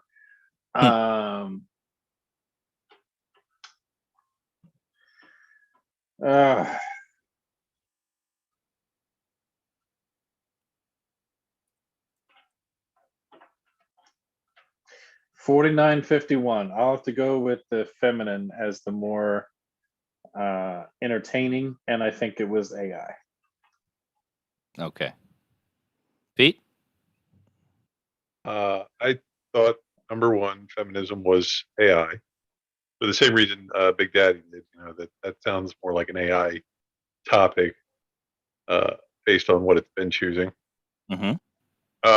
Number two was Bill, obviously, but I liked Bill's story. I liked if indeed the dog catcher story was Bill's story. The whole making fun of Trump stuff, that just makes me laugh. Feminism makes me laugh, but just not as much. Okay. And the moment of truth that we have here is feminism was in fact AI. Bill was the dog catcher story. Got one. I struck out. I am 0 for 3. Wow.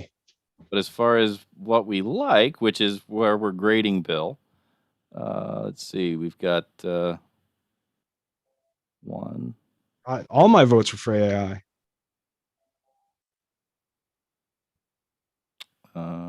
We've got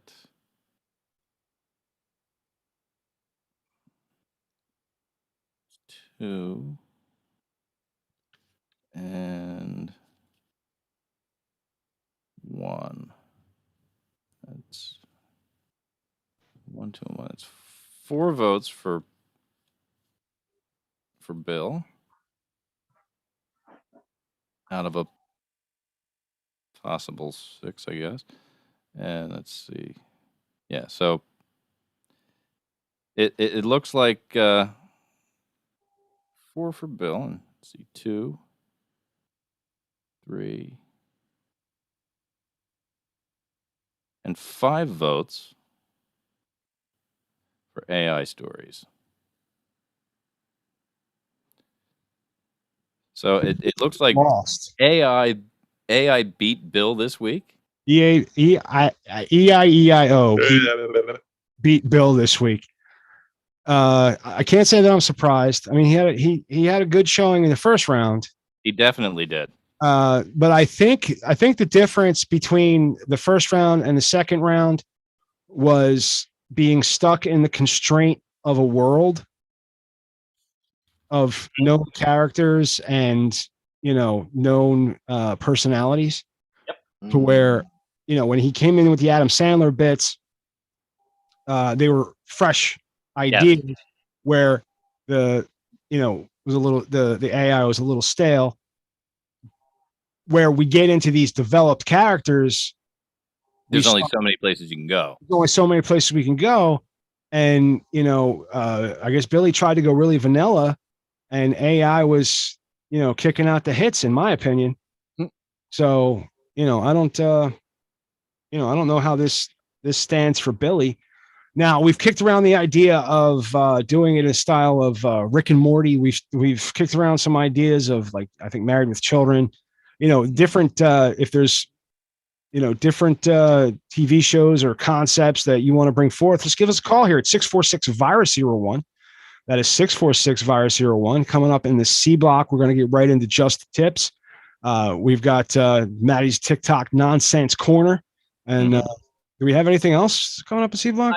I did throw a possible discussion topic up that we could take a look at. You would put an article from I Fucking Love Science on the link list about one flirting technique that almost always works, according to psychologists. Oh, shit. We're giving out big news on the Media Virus Podcast. News you can use. Yes, news you can use here on the Media Virus Podcast Network. And we'll be back with those things in our C block right after, let's say, this.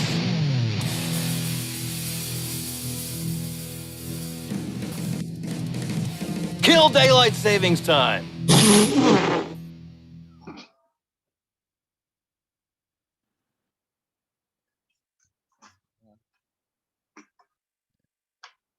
It's good stuff. I'm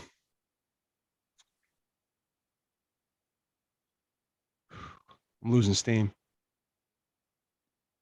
Yeah, we can blow through this. We don't have to do much on that discussion topic if you don't want to. I'm just saying, no, I mean, I'm just kind of like fading out, trying to wake up. I don't want to pour anything down my throat because I'm going to go to sleep right after this. All right.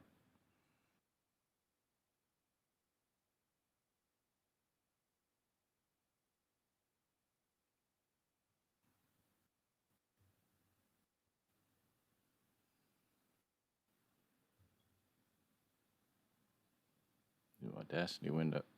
There we go. Come on. Come on.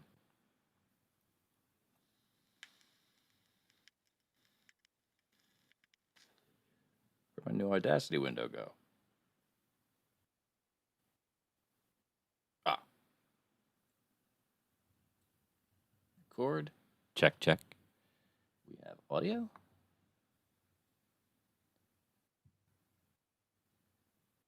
And we have tips.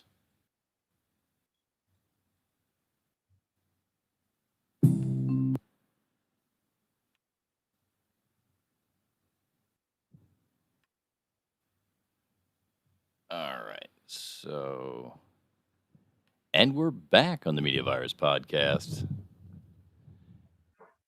And as always, we start off our C block with just the tips.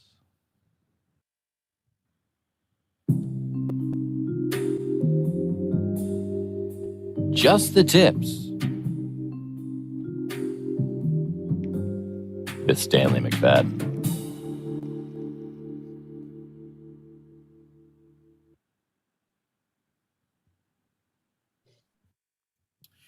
Good evening, ladies and gentlemen of the Media Virus Podcast. It is I, the one and only Big Daddy Professor of Big Technology at the U of V, proudly bringing to you another episode of Just the Tips. Tonight's episode, I have no fucking idea what number we're on, but that's all right. I think it's episode 40, not the point. Let's talk a little bit about porn. Porn can be a beautiful, wonderful way in which you can gather ideas that you can then bring to the bedroom. It is a wonderful source of inspiration, so that you can prepare your lustful, blood engorged nether regions for the job at hand. Pornography can be a beautiful thing. It can teach what to do when you don't know how to do that thing that you want to do to that person that you want to do it with.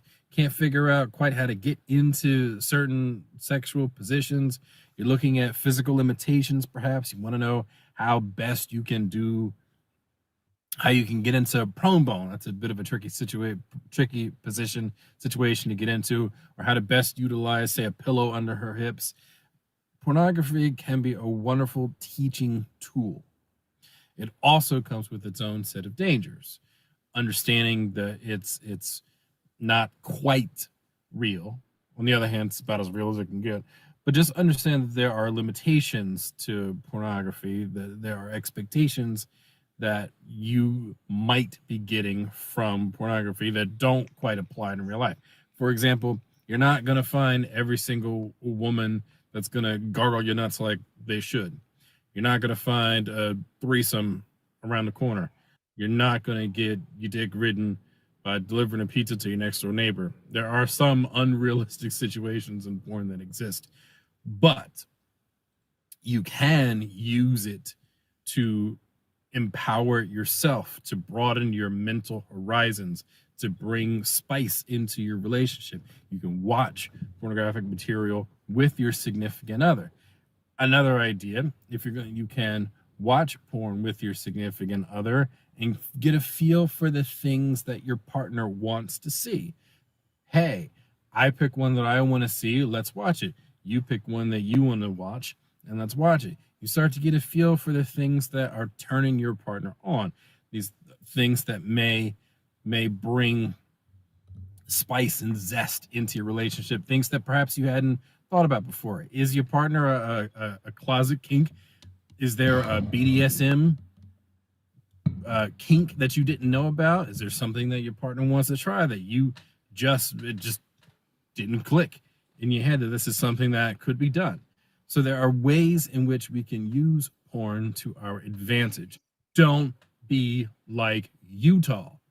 When you have a situation in which someone has completely repressed the side of themselves that is sexual, it's going to come out in other ways. It's going to come out in bad ways. Do not repress your sexual nature. Let that shit go. Let it go within the bonds, within the confines of a happy and safe relationship. That's what's supposed to happen. When you're in a good relationship, when you're in a confident, comfortable relationship, then that side of you can come out and play and explore and feel good and have good things done to you and do good things unto other people. That's what it's for. Don't repress the sexual side of you. Explore that shit. Let your inner self be free, be wild, be comfortable in yourself, in your own sexuality, and in helping your partner explore and develop theirs. Don't repress that shit. Pornhub is a beautiful, wonderful site full of a lot of good tips and tricks and shit like that can make for a wonderful time, a wonderful experience for you and your partner. Just use it wisely. Don't go overboard. Consult some of these tips for more information on how to use a tool correctly. Anyone can use a hammer, but you can still, fuck up a toe if you don't use it correctly. So use it wisely. Consult big dick doctor over here. I'll guide you right. Media Virus Podcast, just the tips. I'm out. Happy fucking. Once again, wise words from Big Daddy. Yeah, so they banned Pornhub, or Pornhub banned themselves in Utah, right? Is that what I? Yes. So Utah voted some bullshit, and so Pornhub blocked Utah from accessing their site. Oh, hey, you don't want it? Here you go. So yeah, so dudes in Utah are gonna need to learn how to flirt. And according to Because now they're gonna have to talk to people. Yeah. All those returned missionaries are gonna have to learn how to talk to people about more than just Jesus Christ. And Joseph Smith's magical plates and special underwear. Well, as it turns out, according to psychologists, there's one flirting technique that almost always works. A new study from psychologists at the Norwegian University of Science and Technology claimed to have found the most effective flirting techniques for men and women. The researchers, who published their findings in the journal Evolutionary Psychology, looked at college students in the US and Norway, all of whom were heterosexual. The volunteer participants were sent questionnaires asking them to rate how effective 40 different types of flirting were when looking for a short-term or long-term relationship, and based on whether the flirter was male or female. The researchers also looked at the participants' own extroversion levels, age, how religious they were, how willing they were to be in a relationship, as well as how attractive they are in the dating market. What's most effective depends on your gender and whether the purpose of the flirtation is long-term or short-term relationship. Leif Edward Ottesen Kenner, professor of psychology at Norwegian University of Science and Technology, explained in a press release. For women looking for short-term relationships, a fling or a one-night stand, for example, the most effective technique was fairly unsurprising. People consider what? Grab his dick. So Right? Hey, it works. Walk up, grab his dick. Not for nothing. We don't need to teach women how to flirt. They don't need to flirt. It's men that need to flirt. True. What was it? People consider signals that you're sexually available to be the most effective for women who are looking for a short-term relationship, Kinnair said. Friendly contact, such as hugging or a friendly kiss on the cheek, isn't enough in those situations. And women who want a quick fling are better off using cues that highlight sexual availability, such as rubbing against potential partners, moving closer, and making body contact. I'm saying, I likes to fuck. Men looking for short-term So flings. touch his dick. What I was saying, grab his dick. Yeah. Men Put looking your for body short-term- against it, grab his dick. Men looking for short-term flings could not rely on just one technique. No The shit. The tactics that they were judged most effective for women for one-night stand were exclusively sexual or physical, the team wrote in the study. In contrast, men were judged more effective if they, in addition to physical and sexual tactics, also smiled, showed they were interested in conversations, gave compliments, and made her laugh. The team found Damn, all that shit. The team found that A lot of for work. That's what I said. men seeking longer-term relationships, signs of generosity and willingness to commit worked best. However, if you're looking for more general advice on flirting, there was one type that appeared to be universally effective. People think that humor or being able to make another person laugh is the most effective for men who are looking for long-term relationships. It's least effective for women who are looking for a one-night stand, but laughing or giggling at the other person's jokes is an effective flirtation tactic for both sexes, Kinnair said in the statement. This held true across U.S. and Norway surveys. Bear with me, we are ringing. Probably Bill. Media Virus Podcast, you're on the air. Hey, I was getting cold in the middle of my strike. Hey, how you doing, Bill? In the middle of my strike. Yeah, you went on strike this week. We were. Did I win? No. No, I lost. You lost this week, yeah. AI beat you 5-4. Wow. I feel like the Lakers. Not only that, but Bill, you did. I struck out. I three up, 3 down. I struck out on guessing which one was you. Because I was like, because I would pick the one I liked better and say that's Bill, and it fucked me each time. I tried to be sneaky this time. Yeah. I tried to make it a little harder to tell.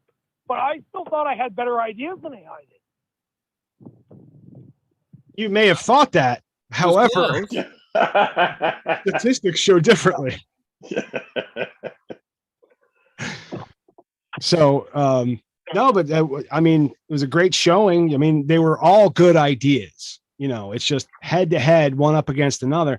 Yeah, I got fixed. I got the new normal. I could have swore I heard you tell me that story. I could have like those were words right out of your mouth, and that wound up being That was a parody that every single TV show ever did, and I literally asked the thing to write a episode based around, you know, current events, and that's what it came up with. Okay, so it was based That's on. why they were all current. Had I known that was the prompt. What's So, that? yeah, but it started doing a whole like COVID story, so I rolled with it. But I was really sad. I was going to try to insert in the middle in there to see who you guessed. I asked AI to come up with erotic fan fiction about George and Kramer, but it wouldn't do it. It told me it was inappropriate. No, we did have that discussion. So that was like right in the middle for you guys to guess, but it wouldn't let me make it.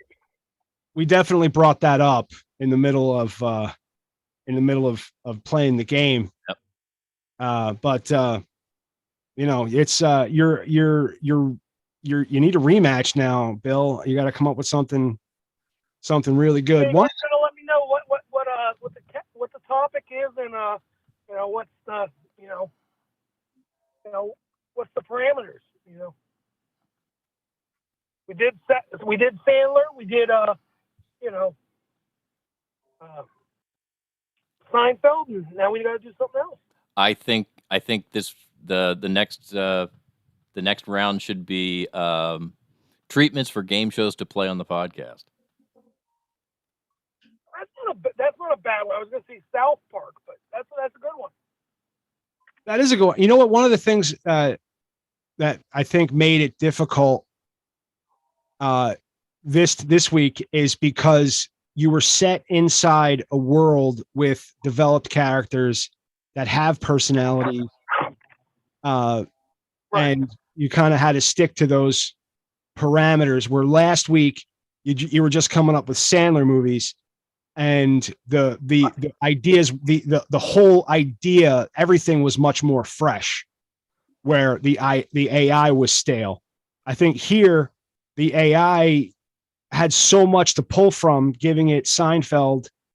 It had all this data to grab from, and then based it. I didn't know you based it around current events, and that's the podcasting thing that threw me, the feminist thing that threw me. I was surprised that I struck out, but my strikeout actually hurt your score. So you're gonna. Like I said, I thought it was a good. I thought it was a good, good experiment though. Either way, and I thought that, like I said, AI did a much better job because I think it knew the characters a little better and everything like that. And I watch a lot of Seinfeld, but I'm not, most versed guy in Seinfeld. I like George and Kramer personally, but I have an idea. What do you got, Pete? What about you write treatments for SNL sketches with Elon Musk as the host? That's interesting. That is very good. Just came up with that. Try that. But me and Matt tried it doing Donald Trump SNL skits, and AI was terrible at it. So yes, we did. I'll see if it's worthwhile. Well, I think again, you're giving him a character. Well, we'll see what we come up with. I think but it was a good show, and thanks for all of your hard work while you're on strike.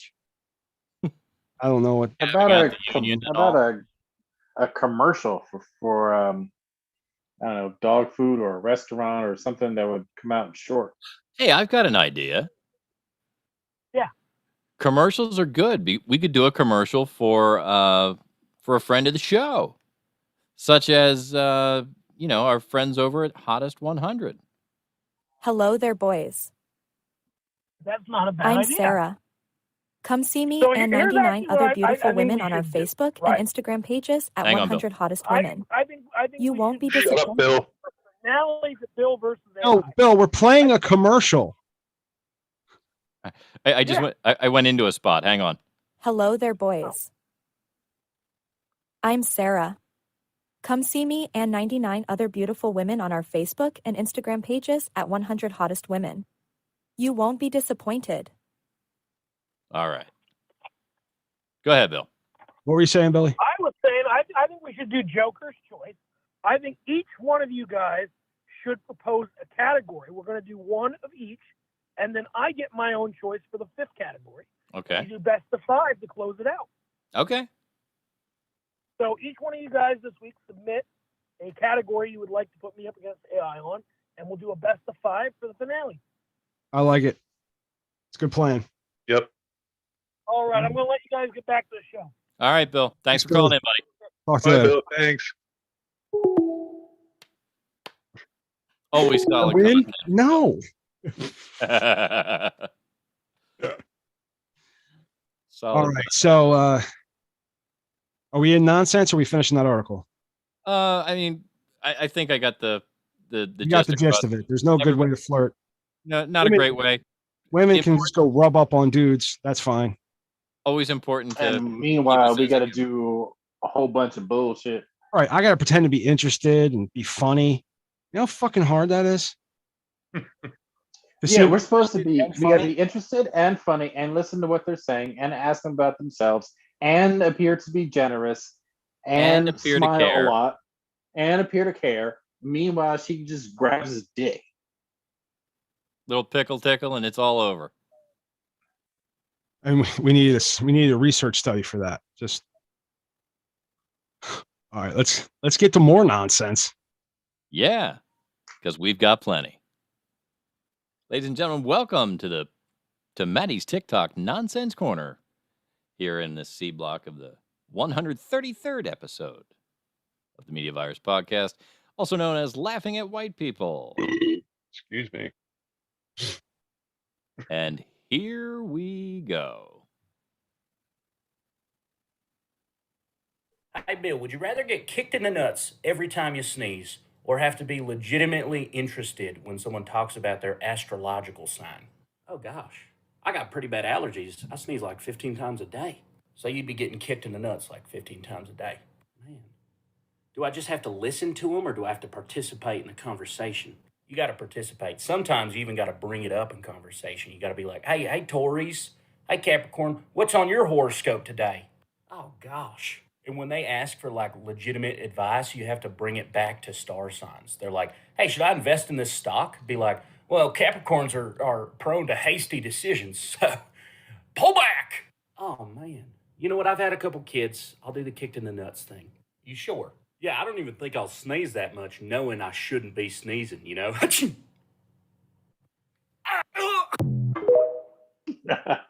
All right. So let's send that one around the room. Pete, would you rather get kicked in the nuts every time you sneeze or have to have conversations about your and other people's astrological signs?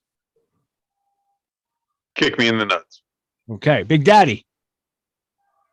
I hang out with a lot of white girls. I'd rather get kicked in the dick. Yeah. I'm privy to a lot of that conversation right now, and it's fucking driving me nuts. All right. Professor Mike Latoris. I think I'll have the astrological conversation. I always like to throw neon in there, and that tends to spice things up. So All right. I don't like getting kicked in the nuts. I don't necessarily believe, like, I have a lot of conversations about astrology anyway. For some reason, my mom, and all that. Yeah, I think I would probably take the kick to the nuts. Just to stop having that conversation. Exactly. See, it's not a conversation I have that often, so it's not that big of a deal to me. All right. Well, what's now that we've got to know what Pete Fleck has to say, go check him out on TikTok. We have a 3-panel. It's always 3 panels. Best ones. Oh, Christ. You're going the other way.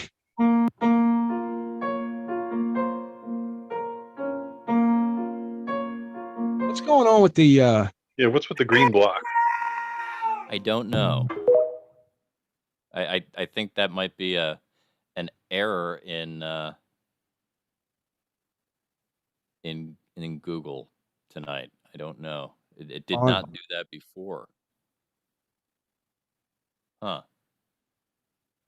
Let me reload the show real quick. Oh, well, it's. You ever over at your buddy's grandma's house just hanging out talking about truck parts and what all you want and need for your truck? Then your buddy says, hold up, I want to show you something. I'll be right back. So you're just waiting there for him to come back with whatever it is he wants to show you. While doing so, his grandma Janice comes over to me and she says, I got all the truck parts you need and want, darling. Eager to ask, what do you want for them? She replies, oh, nothing too difficult for a young man like yourself. Just make me feel young again is all. I look to my left, then to my right. My body is telling me no, but my mind is telling me yes. I tell her, okay, what do you want me to do? She drops the gown and I'm like, yo, what the hell? She says, you want them truck parts or not? Desperate for these truck parts, I cave in. I'm raw, dogging the hell out of this outdated whoopee cushion. Dust and cobwebs between the ass cheeks. Her sag bags are just flopping left and right, up and down. All I can think of is the truck parts I'll be getting. So I go hard in the paint, ma boy. But it's hard to concentrate when all you can hear these god-awful noises. Then your buddy walks in, sees you buttering his grandma's biscuit, yells out, bro, what the hell are you doing? I just reply, sorry man, she has parts for my truck and said this is all I had to do, so I'm doing it, bro. Both of us grossed out by the situation. He finally responds, I bought you the parts for your truck for helping me with mine. That's what I was wanting to show you. Whoa. That's a life lesson, guys. Life lesson. Before you raw dog someone's grandma, check and make sure. Make sure they they didn't didn't buy buy the the parts already. Now I want to get one of these for my dad. Banging the outdated whoopee cushion is fucking hilarious. I'm really hoping that the green bar doesn't screw this one up for us. Jimmy! Jimmy, Jimmy, Jimmy, Jimmy. Jimmy, Jimmy, Jimmy, Jimmy! Ah! Oh, it's a chair with Level out, come on! Yeah! Jimmy! It was a guy. He was in a chair that had tracks, and they've got him in front of a tractor pull sled, and he's saying Timmy, Timmy, Timmy, Timmy. Yeah. As he does. So bear with me just a second. I'm going to stop this show and try to reload it to see if I can exercise the demons. Yeah, when the green try to blocks. exercise the demons. Talk amongst yourselves a moment, boys. So anyway, I have this rash. Some broad dog. I'd like to apologize for the burp I let slip before this segment started. It just slipped out. Before, it was right in the middle of the segment. That's what it was. No, it was right before the first video started. Oh, you're talking about the segment of but Yeah. I thought you meant C block. Dead in the middle of C block. Sorry. Over at your buddy's grandma. You ever over at your buddy's grandma's house just hanging out talking about truck parts and what all you want and need? Now they're like all playing All together. at the same time. All right, so we're in our next free panel. And Yeah. again, hoping for good stuff here. Don't forget to share your screen. Oh, yeah.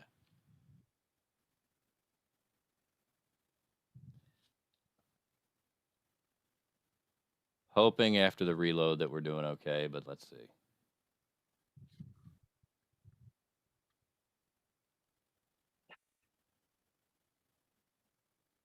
No. They say that the average erect gorilla penis is approximately 4 centimeters.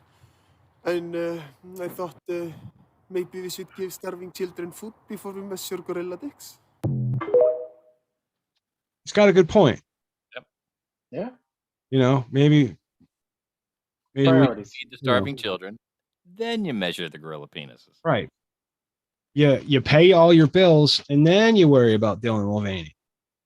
So, I We'll get back to I that. shared that with a buddy, and he said, "Why can't we have both?" It's true. Why can't we have both?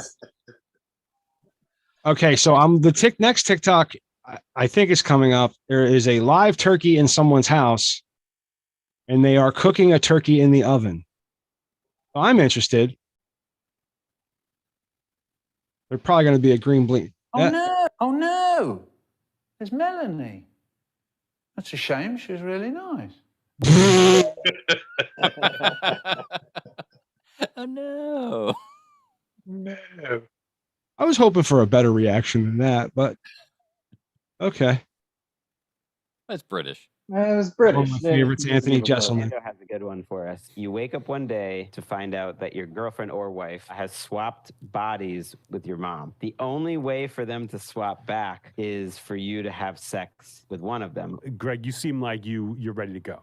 I think you gotta go with the wife inside the mom's body. Because you can talk it out. Like you can, if you want to keep the girlfriend, why are you laughing so hard? If she says go have sex with the other body, I guess that's one thing. But I think she's gonna be like, have sex with me in this body. You think your wife is gonna want you to have sex with your mom's body?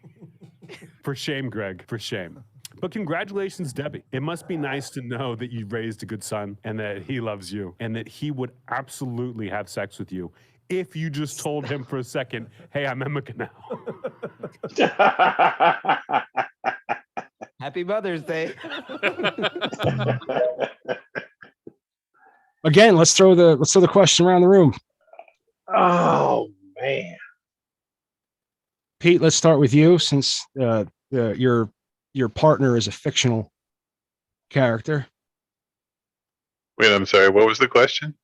The question is that your partner and your mother have switched bodies. The only way you can switch them back is to have sex with one of them. Which one? Which one do you have sex with? You have sex with your mom's body that has your wife, or do you have sex with your wife's body? Oh boy. Whoa. I feel like there's a pretty easy answer. Close your eyes. and go do for what? And do what, Pete? So you don't have to look at your mom's body.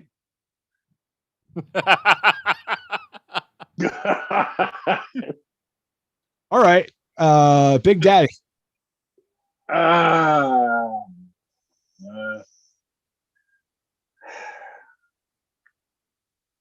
You're starting to think about it, aren't you? All right. This is what I'm doing.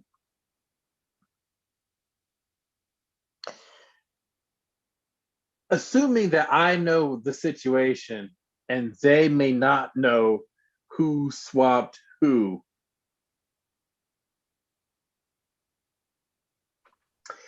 I am going to go up to my mother, who is in my girlfriend's body. And before my mother knows it's me, I'm going to punch her in the face really, really fucking hard. Like knock her the fuck out hard. Then I'm going to take it from behind. So for all intents and purposes, I get to still think of myself as banging the girlfriend, even though I technically just raped my mother. All right, so the answer is I'm going to rape my mother here and in your domestically girlfriend's body. abuse my girlfriend. I was going to say your idea is to punch both your mother and your girlfriend. I'm going to domestically abuse my girlfriend and rape my mother. All right. Mike, how about you? Just the tips. I'm going to set the cruise control at 90 and jerk the wheel into a bridge abutment.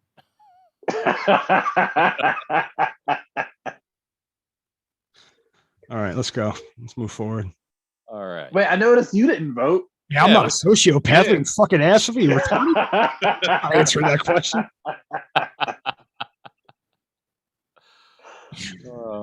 We've got. That's funny. I don't. That's an interesting one. It would probably be, I'm with Pete. Like close your eyes and talk to your wife. Before I Almost let you have to make a hear- fool I of think yourself you'd have any to hear further, your man. mom's- I feel like you'd have to hear your mom's voice. That's why I said punch that bitch in the face and knock her out. Put on some headphones. You gotta punch that bitch in the face. They're two different, two conflicting perspectives. If you have a perspective on how you would handle this, 646 virus 01. That is 646 virus 01. This the I don't know which one's coming up first, this TikTok, but one of the greatest jokes I think I've Before ever we heard. go any further, Yeah. can I just say before you make a fool of yourself anymore? His name is Anthony Jeselnik, not Jeselman. I said Jeselnik. No, you said Jeselman. I did not. You did too. The wonderful thing about recording is we're going to find out, aren't we? Exactly. So Then I misspoke. I'll just wait. I know it's Anthony Jeselnik. Thank you, Pete. Fact check stories, not me.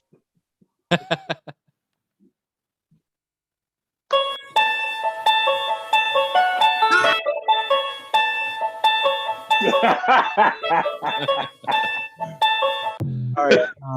For those of you who can't see, that was the inside of a windowless van, and she's laying down, and her feet are Got from point of view. and it says, "I am getting free candy, and you're not." I feel like that's a dude.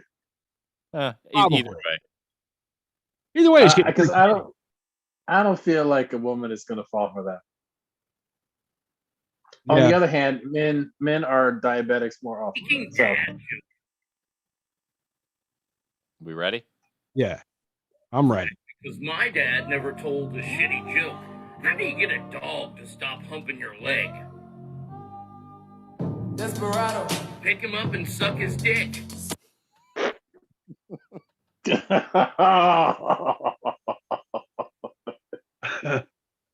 That's a dad joke. From, Very effective. Arnie State Show. What's that say? Arnie States? The Arnie States Show.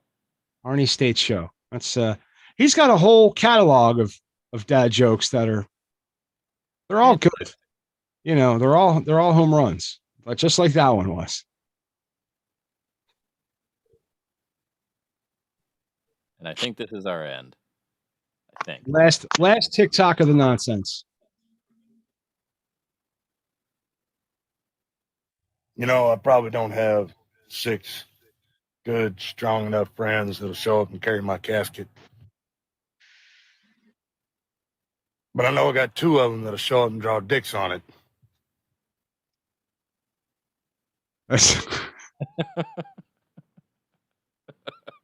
That's I figured we could all relate to that. that is a very good point.